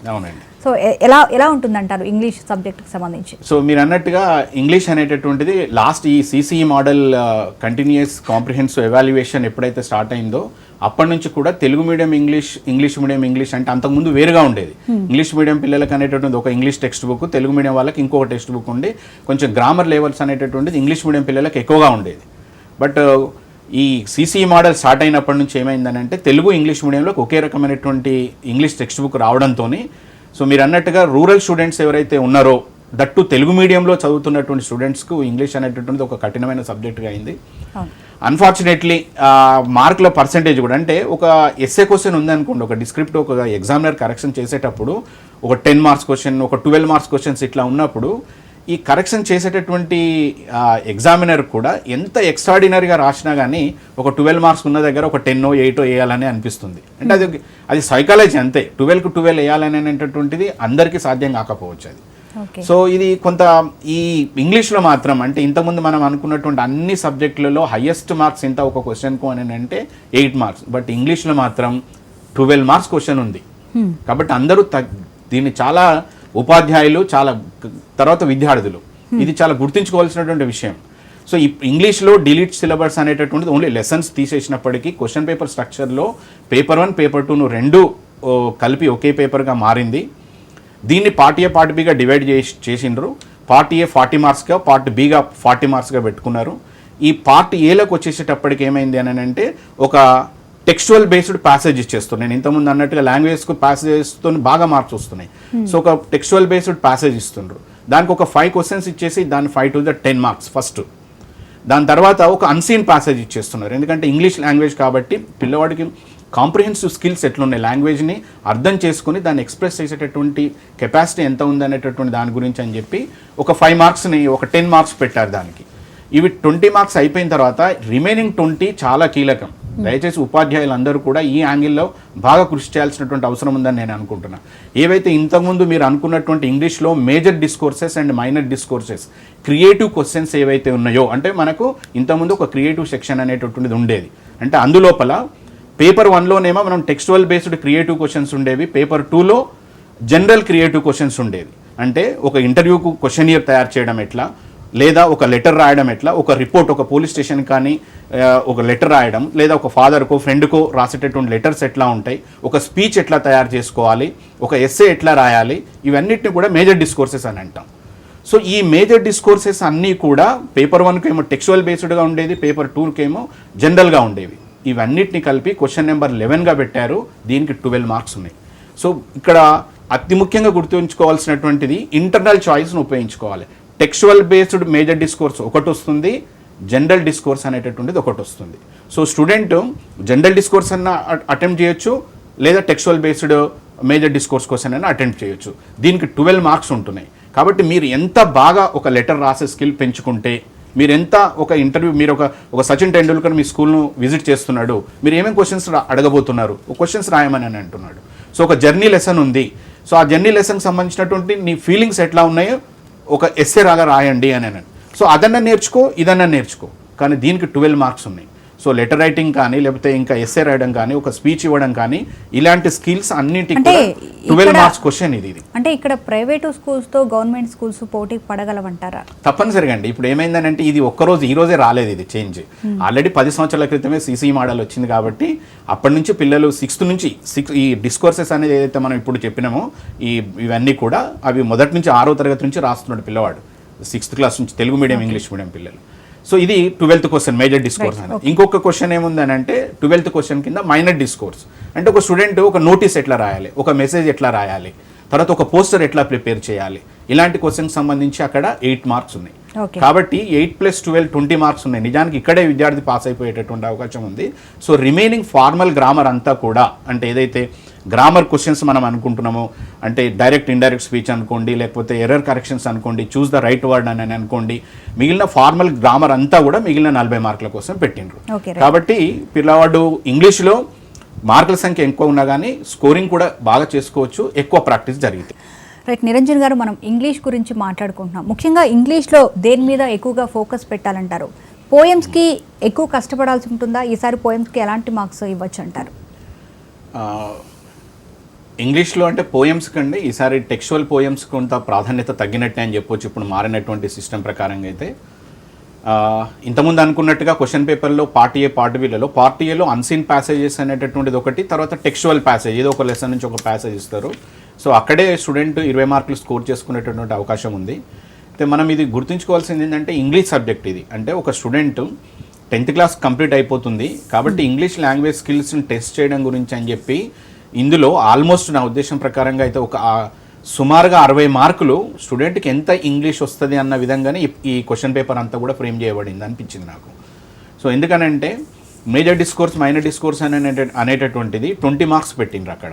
సో అందులో లాస్ట్ ఇయర్ ఉన్నటువంటి మోడల్లో ఉన్నటువంటి అన్ని క్వశ్చన్స్ ఇప్పుడు ఇందులో ఉన్నాయి. జస్ట్ ఏదో 1-2 textual fill in the blanks తప్ప. అంటే అంతకుముందు ఒక టెక్స్ట్ బుక్ నుంచి ఏదో ఒక ప్యాసేజ్ ఇచ్చి అందులో కొన్ని గ్యాప్స్ ఇచ్చేవాళ్ళు, అది ఒక్క సెక్షన్ తప్ప మిగిలిన లాస్ట్ ఇయర్ పేపర్ 1లో పేపర్ 2లో ఉన్న క్వశ్చన్స్ అన్నీ కూడా ఇక్కడ సేమ్ ఉన్నాయి. అయితే మిగతా సబ్జెక్ట్ లాగా దీన్ని కంపేర్ చేయలేం. అంటే మిగతా సబ్జెక్టులలో అన్నిట్లలో ఇంటర్నల్ చాయిస్ 50-50% అని అనుకున్నాం. ఇంగ్లీష్లో ఒక మేజర్ మైనర్ డిస్కోర్సెస్కి తప్ప మిగిలిన ఎక్కడ కూడా ఇంటర్నల్ చాయిస్ ఉండదు. అంటే ప్యాసేజ్ ఉంటుంది, అది రాయాల్సిందే, అన్ని క్వశ్చన్స్ తప్పనిసరిగా రాయాల్సిందే. మీరు అన్నట్టు పోయం కింద వచ్చినప్పుడు ఏం చేశారంటే ఈసారి ఒక అన్సీన్ పోయం, అంటే స్టూడెంట్ కాంప్రిహెన్సివ్ స్కిల్స్ టెస్ట్ చేయడం. చదివింది ఇంగ్లీష్ చదివింది అర్థమవుతుందా, అర్థమైనటువంటి దాన్ని ఎక్స్ప్రెస్ చేయగలడా, ఈ క్వశ్చన్స్ అనేటటువంటిది ప్రాధాన్యత పెట్టి దానికి ఒక 5 మార్కులు దానికి అలాట్ చేయడం జరిగింది. తర్వాత రిమైనింగ్ అంతా కూడా ఏవైతే ఉన్నాయో అంటే ఇంతకుముందు పేపర్ లోపల సో గ్రామర్ బేస్డ్గా క్వశ్చన్స్ ఉండేటటువంటివి. అంటే ఒక పారాగ్రాఫ్ ఇవ్వడం, దాంట్లో కొన్ని గ్యాప్స్ పెట్టడం, దానికి ఒక ప్రిపోజిషన్స్ లాగా కొన్ని వర్డ్స్ ఇచ్చి దాని గ్యాప్స్ ఫిల్అప్ చేయడం అనడం. తర్వాత కొన్ని రాంగ్ సెంటెన్సెస్ ఇవ్వడం, దాన్ని కరెక్ట్ చేసి మళ్ళీ రాయమనడం. దాని తర్వాత కొన్ని క్వశ్చన్స్ వాళ్ళే అంటే అందులో ఒక సజెషన్ ఇస్తుంటారు, దీని ప్రకారంగా దీన్ని యూస్ చేసి రాయండి, అంటే ఒక ఇండైరెక్ట్ స్పీచ్లో రాయండి, ఒక యాక్టివేజ్ ప్యాసివేజ్లో రాయండి అనేటటువంటిది, use neither at word use చేసి రాయండి, అంటే రైట్ యాజ్ డైరెక్టెడ్ అనేటటువంటి ప్రశ్నలు కొన్ని రకంగా ఉండేటటువంటి. తర్వాత ఇంకొక సెక్షన్ ఏంటి అని అంటే పిల్లల యొక్క ఈ అపోజిట్ వర్డ్స్ ఎంత గ్రిప్ ఉంది స్టూడెంట్కు, దాని తర్వాత మీనింగ్స్ ఇంగ్లీష్ మీనింగ్స్ ఎంత వస్తున్నాయి పిల్లవాడికి, రైమింగ్ వర్డ్స్ ఎన్ని ఉన్నాయి, ఎంత బాగా అవగాహన ఉంది ఈ టెస్ట్ గురించి అని చెప్పి అది ఒక 5 మార్క్స్. సో అలా మొత్తం కంప్లీట్గా పార్ట్ బి అనేటటువంటిది ఈ గ్రామర్ బేస్డ్ క్వశ్చన్స్ అనేటటువంటివి ఉన్నాయి. సో ఒక పోయంకు మాత్రం ఈసారి ఒక 5 మార్క్స్ మాత్రమే కేటాయించిండ్రు. దట్టు అప్పటి వరకు అంటే అన్సీన్ పోయం దిస్ ఈస్. ఇప్పటి వరకు పిల్లవాడు చదవండి కొత్తది ఒక పోయం ఇచ్చి దాన్ని మాత్రం పెట్టమంటున్నారు. అయితే నా ఉద్దేశం ప్రకారం ఏంటంటే అవుట్ ఆఫ్ 80 మార్క్స్లో అతి కీలకమైనటువంటిది మేజర్మైన డిస్కోర్స్ కిందనే పెట్టుకుంటాం స్కోర్ కింద అనేటటువంటిది. సో అక్కడ స్టూడెంట్ ఎంత క్రియేటివ్గా ఆలోచించగలుగుతాడు అనేటటువంటి దాన్ని పెట్టుకుంటేనే అక్కడ మార్కులు ఈజీగా స్కోర్ చేసే అవకాశం ఇంగ్లీష్లో ఉంది. ఓకే, అంటే చాలా వరకు కూడా అట్లీస్ట్ పాస్ మార్క్స్ వస్తే చాలు అని అనుకుంటూ ఉంటారు. అంటే ఆ పాస్ మార్క్స్ కూడా రావాలంటే ఎలా ప్రిపేర్ అవ్వచ్చు అంటారు? ప్యాసేజెస్ లెసన్స్ ఉన్నటువంటి అంటే అన్ని లెసన్స్ని ఇప్పుడు ఉన్నటువంటి ఏవైతే వాళ్ళకి లెసన్స్ ఉన్నాయో ఆ లెసన్స్ అన్ని ఆల్మోస్ట్ ఒక 10 టాపిక్స్ ఉన్నటువంటి లెసన్స్ ఏవైతే ఉన్నాయో వాటిని ఖచ్చితంగా వీలైనన్ని ఎక్కువసార్లు చదవడం. ఎక్కువసార్లు చదవడం వల్ల ఏమవుతుంది అని అంటే స్టూడెంట్కు లెసన్ పైన అవగాహన ఏర్పడుతుంది. అంటే కాంప్రిహెన్సివ్ ఐడియా వస్తుంది. అంటే ఫలానా లెసన్ ఉంది అని అంటే ఖచ్చితమైనటువంటి ఐడియా ఏర్పడుతుంది స్టూడెంట్కి ఆ లెసన్ చదివిన తర్వాత. సో దాని బేస్డ్గా ఒక ప్యాసేజ్ ఇచ్చిండు అని అంటే క్వశ్చన్ ఏ రకంగా రాని అంటే ఇక్కడ ప్యాసేజెస్ క్వశ్చన్ అనేటటువంటిది ఆ పైన కటింగ్ పేస్ట్ ఆన్సర్స్ అనేటటువంటిది ఉండదు. ఇది మనం చాలా గుర్తుంచుకోవాలి. అంటే ప్యాసేజెస్ ఇస్తున్నారు, ఏముంది పైన ప్యాసేజ్ ఉంది, కింద క్వశ్చన్స్ ఉన్నాయి, పైనుంచి కట్ చేసి ఫీడ్ చేద్దాం అనేటటువంటిది లేదు. అంటే ఇక్కడ ఫిల్ ఇన్ ది బ్లాంక్స్ మీద కూడా కొంచెం స్పెషల్ ఇంట్రెస్ట్ పెట్టచ్చు అంటారా? మీరు చెప్పినట్టు ఇప్పుడు పారాగ్రాఫ్స్ లో కూడా మనం చూస్తుంటే కొన్ని స్పెల్లింగ్ మిస్టేక్స్ కూడా ఉంటూ ఉంటాయి. సో వాటితో అంటే పారాగ్రాఫ్ తో పోల్చుకుంటే ఈ ఫిల్ ఇన్ ద బ్లాంక్స్ కొంచెం బెస్టా? ఫిల్ ఇన్ ద బ్లాంక్స్ అంటే ఇంగ్లీష్లో ఫిల్ ఇన్ ద బ్లాంక్స్ అనేటటువంటిది కంప్లీట్గా ఒక గ్రామర్ బేస్డ్ క్వశ్చన్గా ఉంటుంది. అంటే ఒక గ్రామర్ సెంటెన్స్ ఇచ్చేసి అందులో కొన్ని వర్డ్స్ ఇవ్వడు, వాటిని మనం కరెక్ట్ అప్రోప్రియేట్ గ్రామర్ వర్డ్ ఏమొస్తుందో అదే రాయగలగాలి. లేదా వాళ్ళే రాంగ్ వర్డ్ ఇచ్చేసి దాన్ని రైట్ వర్డ్ చేయమని అడుగుతారు. కాబట్టి ఫిల్ ఇన్ ద బ్లాంక్స్ అనేటటువంటివి అంటే ఏదో మనం మ్యాథమెటిక్స్ సైన్స్ సోషల్ లాగా ఫిల్ ద గ్లాప్స్ కాకుండా ఇక్కడ గ్రామర్ బేస్డ్ ఫిల్ గ్లాప్స్ గానే వస్తాయి అన్నట్టు. ఓకే, అంటే ఇందాక నేను చెప్పినట్టు గ్రామర్స్ మీద కూడా ఎక్కువ మార్క్స్ స్కోర్ చేసుకోవచ్చు అని అనుకుంటూ ఉంటారు. సో వాటి మీద ఇప్పుడు ఎక్కువ కాన్సన్ట్రేషన్ అవసరం అనుకోవచ్చా? ఇప్పటి వరకు ఆల్రెడీ ప్రాథమికంగా ఐడియా ఉంటేనే మరింత డెప్త్గా గ్రామర్లోకి వెళ్ళాలండి. ఇప్పుడే నేను పార్ట్స్ ఆఫ్ స్పీచ్ నుంచి నేను మొదలు పెడతాను, టెన్సెస్ నేర్చుకుంటాను, తర్వాత యాక్టివేట్స్ పాసివేట్స్ నేర్చుకుంటాను అని అంటే ఉన్నటువంటి టైం లోపల సాధ్యం కాకపోవచ్చు అది. సో కాబట్టి ఇది అందుకే మనం ఇంతకుముందు అనుకున్నట్టుగా ఇదంతా టీచర్ మీద డిపెండ్ ఉంటుంది. ఒక స్టూడెంట్కి ఏం ఎక్స్ప్లెయిన్ చేయాలంటే ప్యాసేజెస్ ప్రాక్టీస్ చేయించాలా, లేదా లెటర్ రైటింగ్స్ ప్రాక్టీస్ చేయించాలా, లేకపోతే గ్రామర్ చక్కగా నేర్పాలా అనేటటువంటిది టీచర్ మీదనే ఆధారపడి ఉంటుంది. ఏ స్టూడెంట్కి ఏది నేర్పిస్తారు అనేటటువంటిది ఉన్నటువంటి తక్కువ టైం లోపల it's depends completely on a teacher. So teacher should take a right decision and he should guide in that way only. Okay, right. Venkateswara గారు మీరు చెప్పండి, జనరల్గా ముఖ్యంగా ఇంగ్లీషు సబ్జెక్ట్ మీద చాలా భయం రూరల్ స్టూడెంట్స్కి ఎక్కువగా ఉంటుంది. సో వాళ్ళు ముందుగా ఈ భయాన్ని పోగొట్టుకోవాలంటే ఏం చేయాలంటారు? భయాన్ని పోగొట్టుకోవాలంటే ఇంగ్లీష్ అనే కాదు మేడం, ఏ సబ్జెక్ట్ అయినప్పటికీ కూడా బేసిక్ మెకానిజం, హ్యూమన్ మైండ్ పనిచేసేటటువంటి బేసిక్ మెకానిజం ఏంటంటే అవగాహన ఎంత మేరకు ఉందన్నది ఒక పాయింట్, రిజల్ట్ మీద మనం ఎంత మేరకు ఫోకస్ చేస్తున్నాం అన్నది ఒక పాయింట్. మీరు గమనించి చూడండి, కొందరు పిల్లలు చాలా లో స్కోర్ చేసేటటువంటి పిల్లలు కూడా ఎగ్జామ్ అంటే భయపడరు అసలు. అంటే రూరల్ స్టూడెంట్స్కి ఎక్కువగా ఇంగ్లీష్ మీద కొంచెం పట్టు తక్కువగానే ఉంటుంది. సో కొంచెం వాళ్ళు అట్లీస్ట్ ఇందాక గ్రామర్ మీద అన్నా కొని తెచ్చుకోవచ్చు అన్నా కానీ ఆ ఛాన్స్ కూడా చాలా తక్కువ ఉంటుంది. అంటే వాళ్ళు మానసికంగా ఎలా ప్రిపేర్ అవ్వచ్చు అంటారు? ఏ విధంగా సబ్జెక్ట్ మీద కాన్సన్ట్రేషన్ చేస్తూ ముందుకు వెళ్ళొచ్చు అంటారు? ఇక్కడ టీచర్ను ఫాలో కావడం ఒక ప్రధానమైనటువంటి అంశము. అంటే బ్లూ ప్రింట్కు తగ్గట్టుగా కొన్ని చాప్టర్స్ను సెలెక్ట్ చేసుకొని, ఈజీగా చేయగలిగేటటువంటి చాప్టర్స్ని సెలెక్ట్ చేసుకొని ఒక ఫ్రేమ్ వర్క్ పెట్టేసుకొని, అంటే ఏ చాప్టర్స్ని ఒక లిస్టుగా రాసుకొని ప్రతి చాప్టర్ నుంచి తను ఈజీగా చేయగలిగేటటువంటివి ఏవైతే ఉంటాయో వాటిని క్వశ్చన్స్ని కూడా ఒక లిస్టుగా పెట్టుకొని ఒక్కొక్క దాని మీద ఫోకస్ చేసుకుంటూ టీచర్ యొక్క గైడెన్స్ తీసుకొని టీచర్ ఏదైతే అడ్వైజ్ చేస్తున్నారో, సాధారణంగా ఏం చేస్తారంటే గ్రామీణ ప్రాంతాల్లో చదివేటటువంటి పిల్లలు ఎవరైతే ఉంటారో, ప్రత్యేకించి ప్రభుత్వ పాఠశాలలో చదివేటటువంటి పిల్లల్ని కనుక మనం తీసుకున్నట్టయితే టీచర్స్కి కూడా సాధారణంగా కన్సర్న్ అన్నది ఉంటుంది. అంటే పిల్లల్ని ఏ రకంగా అయినా మనం 10th క్లాస్ నుంచి పాస్ చేయించాలి, ఎందుకంటే 10th అన్నది జీవితంలో ఒక ప్రధానమైనటువంటి భాగం అన్న ఆలోచనతోన ఏ టీచర్ అయినప్పటికీ కూడా పిల్లల్ని పాస్ చేయించాలన్న ఆలోచనతోన గైడ్ చేసే ప్రయత్నమే చేస్తారు. కాబట్టి టీచర్ ఇచ్చేటటువంటి గైడెన్స్ని దృష్టిలో పెట్టుకొని పిల్లలు కూడా టైంను వేస్ట్ చేసుకోకుండా ఈ టైం లోపల ఎక్కువగా ఫోకస్ చేసి టీచర్ ఏదైనా ఒక క్వశ్చన్కి ఆన్సర్ను కనుక నేర్పిస్తే దాన్ని రిపీటెడ్గా రాసేటటువంటి ప్రయత్నం చేయాలి. తర్వాత వొకాబులరీ మీద కమాండ్ పెంచుకునేటటువంటి ప్రయత్నం చేయాలి. ఇంగ్లీష్ దగ్గరికి వచ్చేసరికి పిల్లలకు ప్రధానమైనటువంటి ఇబ్బంది ఎక్కడ ఉంటుందంటే, అంటే ఏ టైప్ ఆఫ్ క్వశ్చన్ అయినప్పటికీ కూడా అది గ్రామర్ కానివ్వండి, లేకుంటే ప్రోజ్ కానివ్వండి, పోయట్రీ కానివ్వండి, వొకాబులరీ దగ్గర పిల్లలు ఎవరైతే ఇబ్బంది పడతారో ఆ పిల్లలకు తప్పనిసరిగా టీచర్ చెప్పేటటువంటి లెసన్ సరిగా అర్థం కాదు. తర్వాత తాము సొంతంగా చదవాలని ప్రయత్నం చేసినప్పటికీ కూడా అండర్స్టాండింగ్ సరిగా కాదు. ఎప్పుడైతే అండర్స్టాండింగ్ సరిగా కాదో మగప్ చేసేటటువంటి ప్రయత్నం చేస్తారు, అంటే బైహార్ట్ చేస్తారు అన్నట్టు. ఎప్పుడే కానీ బైహార్ట్ చేసినటువంటి విషయాన్ని తొందరగా మర్చిపోతాం మనం. అందుకోసం 2 విషయాలు ఇక్కడ, అంటే లాంగ్వేజ్ మీద కమాండ్ కోసం ప్రయత్నం చేయడం ఒకటి, అంటే వొకాబులరీని ఇంప్రూవ్ చేసుకునేటటువంటి ప్రయత్నం ఒకటి. తర్వాత ఫస్ట్ సులభంగా ఉండేటటువంటి కాన్సెప్ట్స్ ఏవైతే ఉంటాయో, టాపిక్స్ ఏవైతే ఉంటాయో, క్వశ్చన్స్ ఏవైతే ఉంటాయో వాటి మీద ఫోకస్ చేసి వీలైనన్ని సార్లు రిపీటెడ్గా రాసేటటువంటి ప్రయత్నం చేయాలి. ఇందులో ఒకటి స్టడీ టెక్నిక్స్ కూడా ఉంటాయండి దీంట్లో సైకాలజీ ప్రకారంగా. పిల్లలు సాధారణంగా ఏం చేస్తారంటే ఒకసారి చదివిన తర్వాత దాని మీద కాంప్రహెన్సివ్ అండర్స్టాండింగ్ రాకముందే రాసేటటువంటి ప్రయత్నం చేస్తారు. అట్లా చేసినప్పుడు ఏమైతుందంటే పూర్తిగా సమాధానాన్ని రాయలేదనుకోండి, సెల్ఫ్ కాన్ఫిడెన్స్ దెబ్బతింటది. ఇది నాకు రాదేమో అన్న ఫీలింగ్ వస్తుంది, నెక్స్ట్ వాటన్నిటి మీద కూడా ఇంపాక్ట్ చూపించేటటువంటి అవకాశం ఉంటుంది అన్నట్టు. అది ఇప్పుడు ఇంగ్లీష్ లో ఎక్కువ దెబ్బతింటున్నాడు అనుకోండి, మిగతా సబ్జెక్టులు కూడా దెబ్బతినడానికి ఛాన్సెస్ పెరుగుతాయి అన్నట్టు. ఇది సరిగా చేయలేకపోతున్నాను. సో ఈ ప్రాబ్లం అరైజ్ కాకూడదంటే ఏం చేయాలంటే, ఏదైనా ఒకటి చదివేటప్పుడు ఒక మంచి సైకలాజికల్ టెక్నిక్ ఏంటంటే, అది ఎంత సమాచారం అన్నా కానివ్వండి, ఒక చిన్న పారాగ్రాఫ్ కావచ్చు, లేకుంటే ఒక పేజ్ ఇన్ఫర్మేషన్ కావచ్చు, ఒక టాపిక్ కావచ్చు, చదివి అర్థం చేసుకునే ప్రయత్నం చేసిన తర్వాత సెల్ఫ్గా పిల్లలు ఎక్స్ప్లెయిన్ చేసుకోవాలండి. సెల్ఫ్ ఎక్స్ప్లెనేషన్ అన్నది చాలా ఇంపార్టెంట్. అంటే టీచర్ పిల్లలకు టాపిక్ని ఎట్లయితే ఎక్స్ప్లెయిన్ చేస్తున్నారో చైల్డ్ కూడా తనకు తానుగా టాపిక్ను ఎక్స్ప్లెయిన్ చేసుకునేటటువంటి ప్రయత్నం చేయాలి. సెల్ఫ్ ఎక్స్ప్లెనేషన్ చాలా ఇంపార్టెంట్. సెల్ఫ్ ఎక్స్ప్లెనేషన్ చేసుకునేటప్పుడు ఏం తెలుస్తుందంటే తనకు ఏ కాన్సెప్ట్ సరిగా గుర్తుంది, ఏ కాన్సెప్ట్ సరిగా గుర్తుకు లేదు, ఎక్కడ ఆగిపోతున్నాను అన్న విషయం పిల్లలకు అర్థమవుతుంది. కాబట్టి మళ్ళీ ఒకసారి చదివేటటువంటి ప్రయత్నం చేస్తారు. సెల్ఫ్ ఎక్స్ప్లెనేషన్ బలంగా జరిగిన తర్వాత అప్పుడు రాసేటటువంటి ప్రయత్నం చేయాలి. ఇంకొకటి ఏంటంటే, వీలైనంత మేరకు టీచర్ ఎక్స్ప్లెనేషన్ ఒక భాగమే కానీ పిల్లలు కూడా వారి మధ్యలో అంటే ఒక పీర్ గ్రూప్ ఇంటరాక్షన్ లాగా ఉంటే కూడా సబ్జెక్టు బాగా వస్తుంది.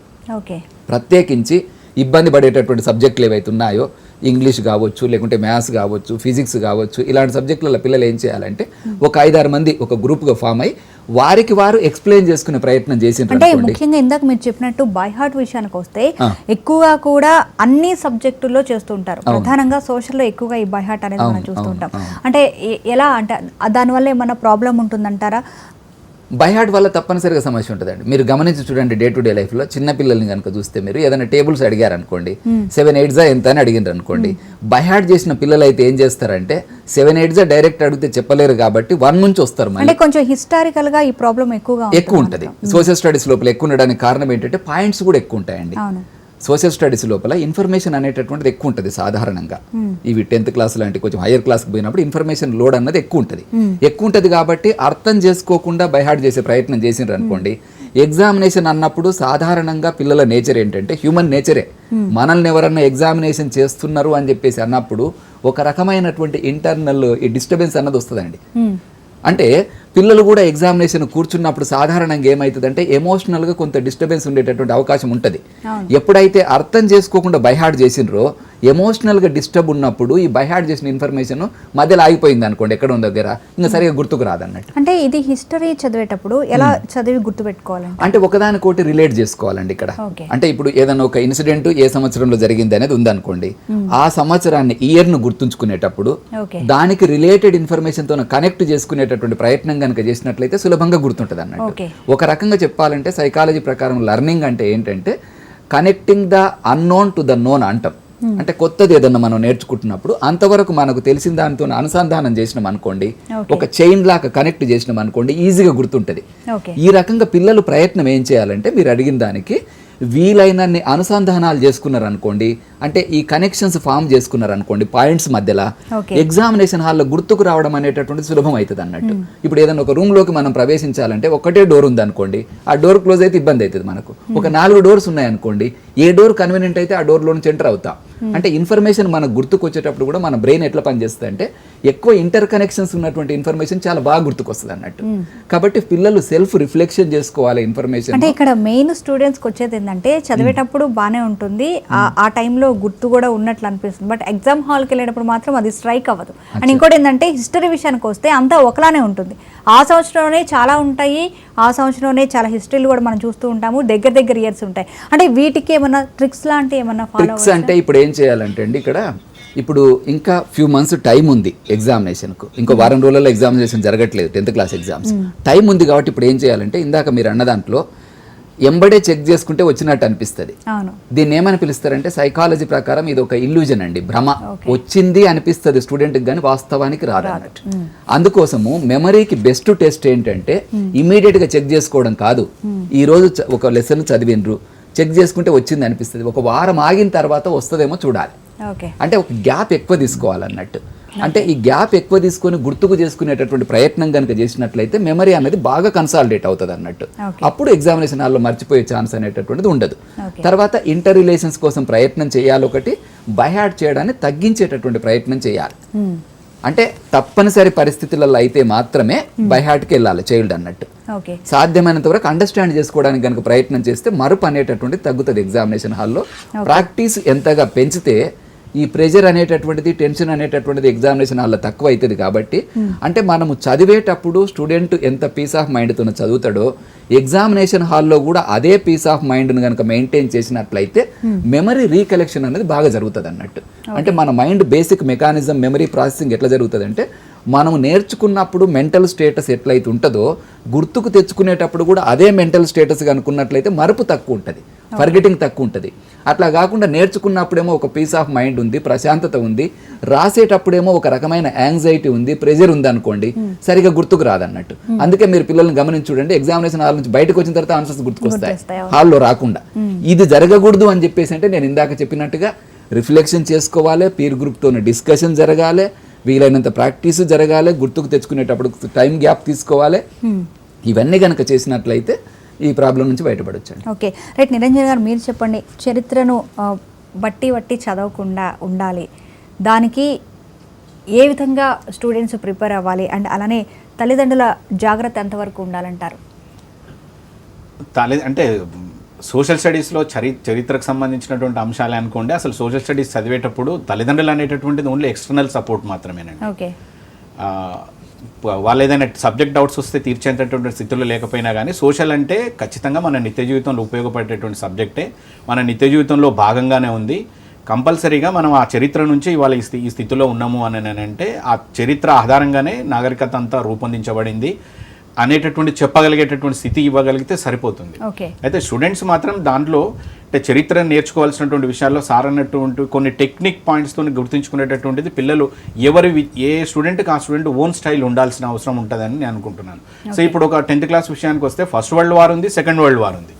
సో ఇక్కడ ఒక వరల్డ్ వార్ అన్నప్పుడే అసలు ఏ ఇయర్లో జరిగింది, సో కంపారిజన్ చేసుకుంటూ చదవగలగాలి. First world war, second war ఒక సినాప్సిస్ లాగా రాసుకోండి.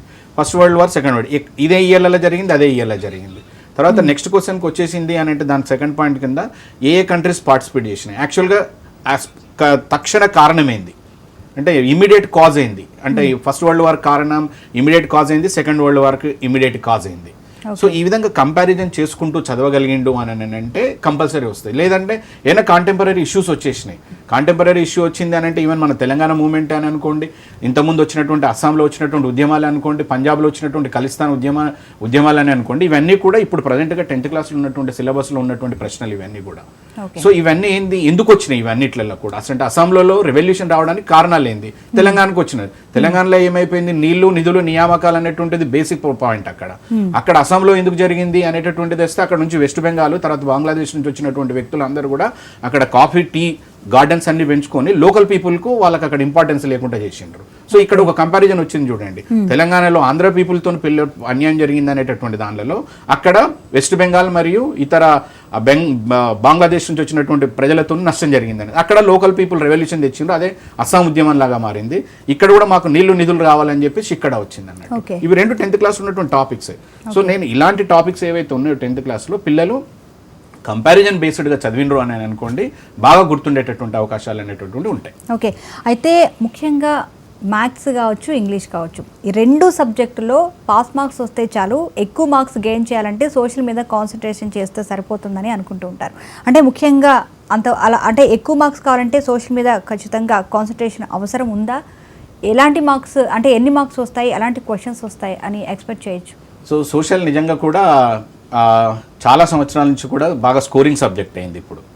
అంటే పిల్లలలో అంటే ఇప్పుడు జీపీఏలలో మనం చెప్తున్నాం కాబట్టి ఎక్కువ అంటే సోషల్ స్టడీస్లోనే ఎక్కువ జీపీఏలు వస్తున్నాయి స్టూడెంట్స్కి అందరికి కూడా. ఈవెన్ దో మ్యాథమెటిక్స్ తర్వాత మిగతా అన్ని సబ్జెక్టులతో కంపేర్ చేసుకుంటే ఈవెన్ గవర్నమెంట్ పిల్లలకు కానివ్వండి, ప్రైవేట్ స్కూళ్ళలో చదివేటటువంటి పిల్లలకు కానివ్వండి, సోషల్ స్టడీస్లోనే ఎక్కువ జీపీఏలు సాధిస్తున్నారు. అంటే 10కు 10 రావడం, 9 జీపీఏ రావడం, 8 జీపీఏ రావడం అనేటటువంటిది చాలా మటుకు జరిగింది.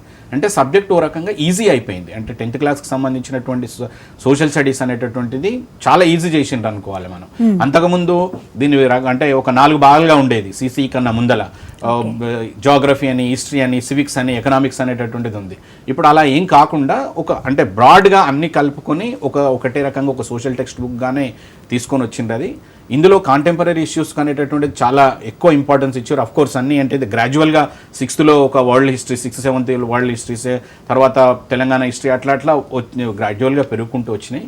సో ఇప్పుడు ఉన్నటువంటి క్వశ్చన్ పేపర్లో ఏదైతే ఇప్పుడు మనం సోషల్ స్టడీస్ క్వశ్చన్ పేపర్ గురించి మనం చూస్తే ఇందులో మొత్తం సోషల్లో టోటల్గా 21 లెసన్స్ ఉన్నాయమ్మా. ఈ 21 లెసన్స్లో అంటే ఇంతకుముందు అనుకున్నట్టుగా పేపర్ 1 పేపర్ 2 లేకుండా ఒకటే పేపర్ అయింది కాబట్టి మొత్తంగా ఇక్కడ ఉన్నటువంటి 60 మార్కులకు సేమ్ ఇంతకుముందు మిగతా సబ్జెక్టులు అయితే ఏ విధంగా మార్పు చేసిండ్రు అంటే 3 సెక్షన్స్, సెక్షన్ 1, సెక్షన్ 2, సెక్షన్ 3గా. సెక్షన్ 1లో మళ్ళీ గ్రూప్ ఏ ఇచ్చిండ్రు. అందులోపల 1 నుంచి 11 లెసన్స్ అనేటటువంటిది గ్రూప్ ఏ, 1 నుంచి 11 లెసన్స్ అనేవి. గ్రూప్ బికి వచ్చేసేటప్పటికి మళ్ళీ 12th నుంచి 21st లెసన్ అనేటటువంటిది గ్రూప్ బిగా ఉంది. సో ఇక్కడ ఇంటర్నల్ చాయిస్ మనం ఇంతకుముందు చెప్పినట్టుగానే సేమ్ గ్రూప్ బిలో వచ్చేటప్పటికి 6 క్వశ్చన్స్ ఇస్తారు గ్రూప్ ఏలో.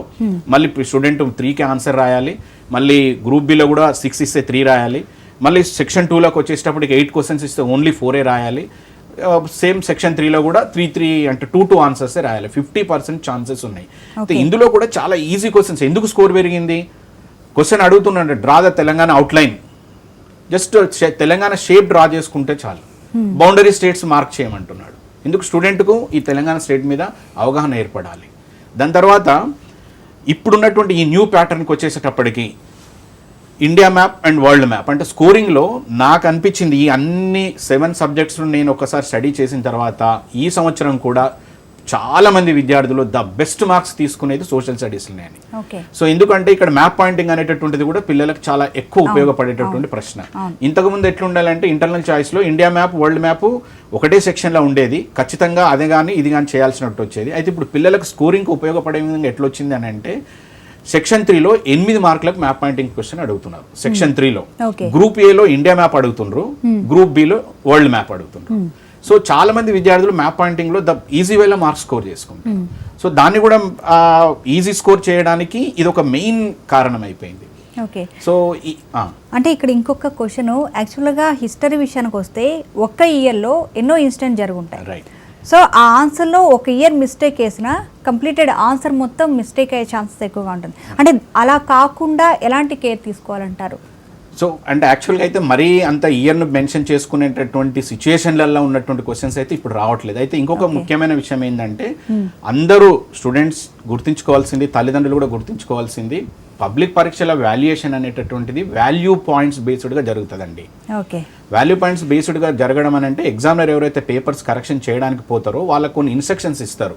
ఈ పాయింట్స్ ఉంటే ఇన్ని మార్కులు వేయండి, ఈ పాయింట్స్ ఉంటే ఇన్ని మార్కులు వేయండి అని చెప్పేసి. సో అయితే ఏదైనా మీరు అన్నట్టుగా ఎవరికైనా మర్చిపోవడం, చిన్న కన్ఫ్యూజ్ కావడం అనేటటువంటిది అది సాధారణమైనటువంటి విషయమే. సో బై మిస్ వాళ్ళు ఏదన్నా తప్పు రాసిండ్రు అంటే అక్కడ స్టూడెంట్స్ మార్క్స్ లాస్ అయ్యే ఛాన్సెస్ తక్కువగా ఉంటాయి. అంటే ఇప్పుడు ఎగ్జామ్లో యాజ్ క్వశ్చన్ పేపర్ నేను కరెక్షన్ చేస్తున్నప్పుడు నాకు అనిపిస్తుంది అది తెలియక చేసిన తప్ప తెలిసి ఫ్లోలో మిస్ అయింది అని అనుకోండి, ఎగ్జామినర్ ఖచ్చితంగా కన్సిడర్ చేస్తాడు, ఫుల్ మార్క్స్ ఇస్తారు.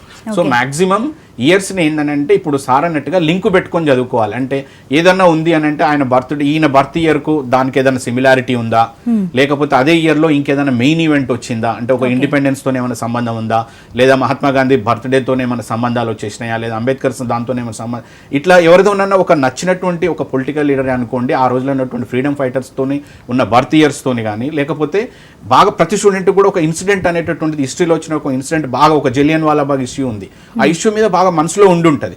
అట్లాంటి ఇయర్ లోపల దానికి ఏదైనా కంపారిజన్, ఓహో జలియన్ వాలాబాగ్ కన్నా ముందు ఇది 2 years ముందు జరిగింది, ఇది తర్వాత జరిగింది, లేదా ఫస్ట్ ఫ్రీడమ్ స్ట్రగుల్ అనేది 1857లో స్టార్ట్ అయింది, సో దానికన్నా ముందు ఇన్ని ఇయర్స్ ముందలైంది, దాని తర్వాత ఇన్ని ఇయర్స్కి అయింది.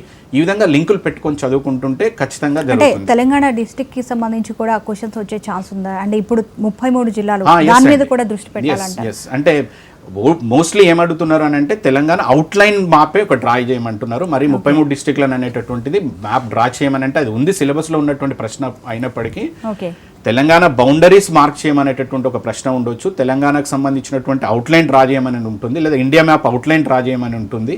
ఇలాంటి ప్రశ్నలు ఉంటాయి. లేదా చాలా ఈజీ ఉంటుందండి, క్వశ్చన్ పేపర్ స్ట్రక్చర్ మొత్తం కూడా చాలా ఈజీ ఉంటుంది. అంటే మీరు అన్నట్టుగా ఏమవుతుందంటే ఇన్స్టిట్యూట్ నుంచి ఒక చిన్న పారాగ్రాఫ్ ఇస్తాడు, దాని ఇంటర్ప్రిటేషన్ ఆర్ కామెంట్ అంటారు సోషల్ స్టడీస్ లో. అంటే ఒక 4-5 ఒక పారాగ్రాఫ్ ఇస్తారు. అంటే ఇది ఫ్రీడమ్ స్ట్రగుల్ సంబంధించిందో లేకపోతే తెలంగాణ మూవ్మెంటే అనుకోండి, వాళ్ళకి తెలంగాణ మూవ్మెంట్ అనేది ఒక డీటెయిల్డ్ లెసన్ ఉంది, 21st లెసన్ లో తెలంగాణ మూవ్మెంట్ ఉంది, అందులోంచి ఒక పారాగ్రాఫ్ ఇస్తున్నారు. ఇచ్చేసి దానిలో స్టూడెంట్ యొక్క అభిప్రాయం రాయమంటున్నాడు. 8 మార్కుల ప్రశ్న ఇది, కాబట్టి హీ కెన్ ఎక్స్ప్రెస్. సో అది చాయిస్ ఉందన్నట్టు. అంటే సోషల్ అనేది ఎంత ఈజీ అయింది చూడండి.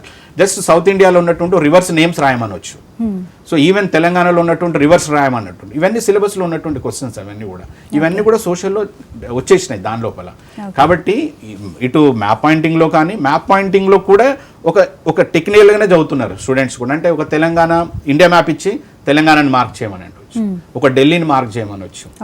సో ఇలాంటి పాయింట్స్ ఉన్నాయి. లేదా ఒక ఊటీ, ఒక హిమాలయ మౌంటైన్స్ ఎక్కడ ఉన్నాయి అనేటటువంటిది. ఇప్పుడు ఈజీగా స్టూడెంట్ బాగా, అంటే నేను ఫస్ట్ మనం డిస్కషన్ స్టార్ట్ చేసిన స్టార్టింగ్లో చెప్పాను, ప్రతి స్టూడెంట్ కూడా గవర్నమెంట్ ఉద్దేశం క్వశ్చన్ పేపర్స్ చూసిన తర్వాత అనిపించింది ఏంటి అని అంటే చాలామంది అందరూ విద్యార్థులు కూడా మంచి మార్కులతో పాస్ కావాలి ఈసారి, కరోనా ప్రభావం ఉంది కాబట్టి అనేటటువంటిదే ప్రశ్నపత్రాలలో నాకు అనిపించినటువంటి అంశం. విద్యార్థులందరూ కూడా ఖచ్చితంగా ధైర్యంగా ఉండాలి. ఈసారి మీరు అందరూ కూడా అద్భుతమైన మార్కులు సాధించబోతున్నారు. రైట్. వెంకటేశ్వర్ గారు, తెలుగు భాష చాలామందికి మదర్ టంగ్ అయినప్పటికీ కూడా ఫెయిల్ అవుతూ ఉంటారు. అంటే ఏ విధమైనటువంటి జాగ్రత్తలు తీసుకోవాలంటారు? అంటే మన తెలుగు భాషే కదని కొంత నిర్లక్ష్యం ఉందనుకోవచ్చా? నిర్లక్ష్యం అనే మాట కంటే కూడా పిల్లల్ని కనుక మనం గమనించి చూసినట్లయితే చిన్న స్థాయి లోపల, అంటే ప్రైమరీ లెవెల్లో కనుక లాంగ్వేజ్ మీద సరైనటువంటి కమాండ్ ఏర్పడకపోతే సాధారణంగా పై స్థాయిలోకి వెళ్ళేసరికి సబ్జెక్ట్ యొక్క లోడ్ అన్నది పెరుగుతుంది. అంటే అప్ టు 5th క్లాస్ వరకు సాధారణంగా ఏం చేస్తారంటే లెసన్స్ చిన్న చిన్నగా ఉంటాయి. అంటే కంటెంట్ లోడ్ కంటే కూడా బేసిక్ ఇన్ఫర్మేషన్ ఇచ్చే ప్రయత్నమే చేస్తారు. ఏ సబ్జెక్టులో అయినా కూడా తెలుగులో కూడా అదే చేస్తారు. అయితే రకరకాల కారణాల వల్ల పిల్లలకు 5th స్టాండర్డ్ పూర్తి అయ్యేసరికి తప్పులు లేకుండా చదవడము రాయడము అన్నది రాలేదనుకోండి, ఇంకా 6th నుంచి ఏమవుతుందంటే దీని మీద ఫోకస్ చేసే అవకాశాలు తగ్గిపోతాయి. ఎందుకంటే ప్రతి సబ్జెక్ట్ లోపల కంటెంట్ లోడ్ అన్నది పెరుగుతుంది. అంటే టీచర్స్ ఈరోజు ఒక లెసన్ కనుక టీచ్ చేసినట్లయితే ఇమీడియట్గా దానికి ఫాలోడ్ బై కొంత హోంవర్క్ ఉంటుంది. పిల్లలు ఆ హోంవర్క్ రాసుకపోవాలి, లేదంటే క్వశ్చన్ ఆన్సర్స్ నేర్చుకోవాలి, నెక్స్ట్ డే చెప్పాలి. అంటే ఈ రకమైన సైకిల్లో పడిపోతారు అన్నట్టు. అట్లా పడిపోయినప్పుడు ఏమవుతుందంటే ఈ గ్యాప్ ఏదైతే ఉందో, లెర్నింగ్ గ్యాప్ ఏదైతే ఉందో, అంటే లాంగ్వేజ్ మీద కమాండ్ రాకుండా ఏదైతే ఉందో దాన్ని పూర్తి చేసుకునే అవకాశాలు తగ్గిపోతాయి అన్నట్టు. సో ఈ రకమైనటువంటి ఇబ్బందిని ఎదుర్కొంటున్నటువంటి పిల్లలు ఎవరైతే ఉంటారో ఇప్పటికైనప్పటికి కూడా మించిపోయింది ఏం లేదు. అంటే ఈ 2 నెలల పీరియడ్లో కూడా లాంగ్వేజ్ పరంగా ఇబ్బంది పడుతున్న పిల్లలు కనుక ఉన్నట్లయితే మదర్ టంగ్ అయినప్పటికీ కూడా తప్పులు లేకుండా చదవడము రాయడం మీద ఎక్కువ ఫోకస్ పెట్టాలి. అంటే ఇంకా స్పష్టంగా చెప్పాలంటే మనం లాంగ్వేజ్ను నేర్చుకునే విధానాన్ని కనుక గమనించి చూసినట్లయితే చిన్నపిల్లలుగా ఉన్నప్పుడు మనం ఎవరమైనప్పటికీ కూడా లాంగ్వేజ్ వింటాం, విని మాట్లాడేటటువంటి ప్రయత్నం చేస్తాం. అంటే లిజనింగ్ తర్వాత స్పీకింగ్ అనేటటువంటిది వస్తుంది మనకు. దాని తర్వాత రీడింగ్ వస్తుంది, రీడింగ్ తర్వాత రైటింగ్ వస్తుంది. చాలా మంది పిల్లల దగ్గర జరిగేటటువంటి పొరపాటు ఏంటంటే రకరకాల కారణాల వల్ల రైటింగ్ మీద ఫోకస్ ఎక్కువ వెళ్ళిపోతుంది, రీడింగ్ మీద ఫోకస్ తక్కువ ఉంటుంది అన్నట్టు. అంటే క్వశ్చన్ ఆన్సర్స్ రాయడము, వాటిని నేర్చుకోవడము, అప్పచెప్పడము, హోంవర్క్ ఫినిష్ చేయడము, ఎగ్జామినేషన్ రాయడం ఇట్లా. అయితే ఫోకస్ ఎక్కడ పెట్టాలి లాంగ్వేజ్లో ఇబ్బంది పడుతున్నప్పుడు అంటే రీడింగ్ మీద ఎక్కువ ఫోకస్ పెట్టాలన్నట్టు. ఈ విషయంలో టీచర్లు కూడా ఏం చేయాలంటే అండి, ఎవరైతే పిల్లలు లాంగ్వేజ్ దగ్గర మాతృభాషలో ఇబ్బంది పడుతున్నారో అలాంటి పిల్లల్ని గుర్తించి ఆ పిల్లలతో ఎక్కువ రీడింగ్ చేయించేటటువంటి ప్రయత్నం చేయాలి. అంటే క్లాస్ రూమ్లో కూడా అంటే దీనికోసం సపరేట్ లిటరేచర్ అక్కర్లేదు. ఈ 10th పిల్లల్నే కనుక మనం తీసుకున్నట్లయితే 10th ఎగ్జామినేషన్ కోసం నిర్దేశించినటువంటి పాఠాలు ఏవైతే ఉంటాయో వాటిని రీడ్ చేయించేటటువంటి ప్రయత్నం చేయాలి. అయితే ఇక్కడ ప్రత్యేకమైనటువంటి జాగ్రత్త ఒకటి తీసుకోవాలంటే ఇప్పుడు మనకు ప్రోజ్ ఉంటుంది, పోయట్రీ ఉంటుంది. పోయట్రీ అనేటటువంటిది సాధారణంగా టర్మినాలజీ వొకాబులరీ కనుక చూస్తే మనకు కష్టంగా ఉంటుంది అన్నట్టు. ఎవరైతే మాతృభాషలో ఇబ్బంది పడుతున్నటువంటి పిల్లలు ఉంటారో ఆ పిల్లలని ఇమీడియట్గా ఈ పోయట్రీ మీద ఎక్కువ గ్రిప్పు తెప్పిద్దామని ప్రయత్నం చేసిన దానికంటే కూడా ఫస్ట్ ప్రోజ్ మీద గ్రిప్పు తెప్పించే ప్రయత్నం చేయాలి. అంటే ఈ గ్రామర్కి సంబంధించి విద్యార్థులు ఎలాంటి జాగ్రత్తలు తీసుకోవాలంటారు? ఇటు పోయమ్స్తో పాటు ఇటు గ్రామర్ మీద కూడా, గ్రామర్ కూడా మంచి మార్క్స్ ఇస్తుంది. సో ఎలాంటి కేర్ తీసుకోవాలంటారు? అంటే ఇక్కడ గ్రామర్ దగ్గర కూడా మనకు సాధారణంగా సందుల గురించి ప్రశ్నలు రావడము, సమాసాల గురించి రావడము, ఇట్లా రకరకాలుగా గ్రామర్కు సంబంధించినటువంటి కాంపోనెంట్స్ ఏవైతే ఉంటాయో గ్రామర్లో మంచి మార్క్స్ స్కోర్ చేయాలంటే కూడా రీడింగ్ అబిలిటీ బాగుండాలండి. సో రీడింగ్ అబిలిటీ ఉండాలి, తప్పులు లేకుండా రాయగలగాలి. అంటే ప్రశ్నాపత్రాన్ని విద్యార్థి చేతిలోకి తీసుకున్నప్పుడు ప్రశ్న అన్నది సరిగ్గా అర్థం కావాలి కదా ఫస్ట్. సో క్వశ్చన్ అండర్స్టాండ్ చేసుకోగలగాలి. అంటే రీడింగ్ అబిలిటీ ఏ చైల్డ్ లోపల ఎక్కువ ఉంటుందో ఆ చైల్డ్ ఏ సెగ్మెంట్లో అయినా బాగా చేస్తాడు అన్నట్టు. గ్రామర్ దగ్గరికి వచ్చేసరికి ఏంటంటే లాంగ్వేజ్లో డిఫికల్టీ లెవెల్ కనుక మనం గమనించి చూసినట్లయితే ఇందాక మనం ఒక మాట అనుకున్నాం, మనకు స్టూడెంట్కు ఉన్నటువంటి అన్ని సబ్జెక్టుల లోపల డిఫికల్టీ లెవెల్ అనేది మ్యాథ్స్లో ఎక్కువ ఉంటుంది, తర్వాత ఫిజిక్స్లో కూడా ఉండే అవకాశాలు ఉంటాయి, ఇన్ఫర్మేషన్ ఎక్కువ ఉంటుంది కాబట్టి సోషల్లో కూడా ఉంటుంది అన్నాం. లాంగ్వేజ్ని కనుక మనం చూసినట్లయితే సాధారణంగా లాంగ్వేజ్ ఈజీ, అయితే గ్రామర్ లాంటి దాంట్లో చోట్ల మళ్ళీ ఎలిమెంట్ ఇంటరాక్టివిటీ ఉంటుంది. అంటే ఒకేసారి స్టూడెంట్ అనేక అంశాల మీద అవగాహన ఉండాలి, ఉంటేనే గ్రామర్ అర్థమవుతుంది, లేకుంటే అర్థం కాదు. కాబట్టి గ్రామర్కు సంబంధించి ఒక పాయింట్ స్టూడెంట్ నేర్చుకుంటున్నప్పుడు ఆ పాయింట్ మిగతా ఏ ఇతర పాయింట్స్ మీద డిపెండ్ అయ్యిందో చూసి వాటన్నిటి మీద అవగాహన ఉందా లేదా చెక్ చేసుకోవాలి. అంటే ఈ సబ్ ఎలిమెంట్స్ మీద ఎప్పుడైతే అండర్స్టాండింగ్ పెరుగుతుందో ఓవరాల్ గ్రామర్ కాన్సెప్ట్ బాగా వస్తుంది అన్నట్టు. ఈ సబ్ ఎలిమెంట్స్ మీద అండర్స్టాండింగ్ పెంచుకోకుండా గ్రామర్ను నేర్చుకునే ప్రయత్నం కనుక చేస్తే బైహార్డ్ చేయాల్సి వస్తుంది, బైహార్డ్ చేసింది సరిగా గుర్తుండదు, సరిగా పర్ఫామ్ చేయాలి. రైట్. అయితే నిరంజన్ గారు, వెంకటేశ్వర గారు చెప్తున్నారు ఎక్కువగా రీడింగ్ మీద ఫోకస్ చేయాలి, తెలుగు ఎంత ఈజీ అయినప్పటికీ కూడా కమాండింగ్ అనేది ఖచ్చితంగా అవసరం అని అంటున్నారు. And at the same time మంచి స్కోర్ ఇచ్చేటువంటి సబ్జెక్టు సోషల్తో పాటు తెలుగు కూడా ఒకటి. సో మరి ఈసారి తెలుగు పేపర్ ఎలా ఉండబోతుంది, ఎన్ని మార్క్స్ వచ్చే ఛాన్సెస్ ఎక్కువగా ఉంటాయి, ముఖ్యంగా మంచి మార్క్స్ రావాలంటే దేని మీద ఫోకస్ చేయాలంటారు? సార్ చెప్పినట్టు రీడింగ్ అనేది అన్నిటికీ కారణం అండి. ఏదైనా సరే ఇప్పుడు ఉన్నటువంటి సిసి మోడల్ ఏం చెప్పింది అని అంటే పిల్లవాడికి అసలు యాక్చువల్గా టర్మినాలజీ మనం విద్యార్థులకు కొత్తగా ఉంటుంది, అవగాహన, ప్రతిస్పందన, క్రియేటివిటీ, కనెక్షన్స్, ఇలా కొన్ని సెక్షన్స్ ఉంటాయి యాక్చువల్గా కొంచెం ఇన్డెప్త్గా వెళ్తే. సో అలాంటివి మనం డిస్కస్ చేయకుండా ఏ రకమైనటువంటి ప్రశ్న ఇచ్చినా బాగా మార్కులు రావాలి, మంచి మార్కులు రావాలని అంటే లెసన్ చదవడం అనేటటువంటిది అత్యంత కీలకం అన్ని సబ్జెక్టులలో కూడా. తర్వాత మోర్ ప్రాక్టీసింగ్, ఎక్కువ ఎంత ప్రాక్టీస్ చేస్తే అంత మంచిది. ఇక తెలుగు విషయానికి వచ్చేసినప్పటికంటే మీరు అన్నట్టుగా సోషల్ తర్వాత తెలుగులో కూడా చాలా అద్భుతమైనటువంటి మార్కులు సాధించేటటువంటి అవకాశం ఉంది.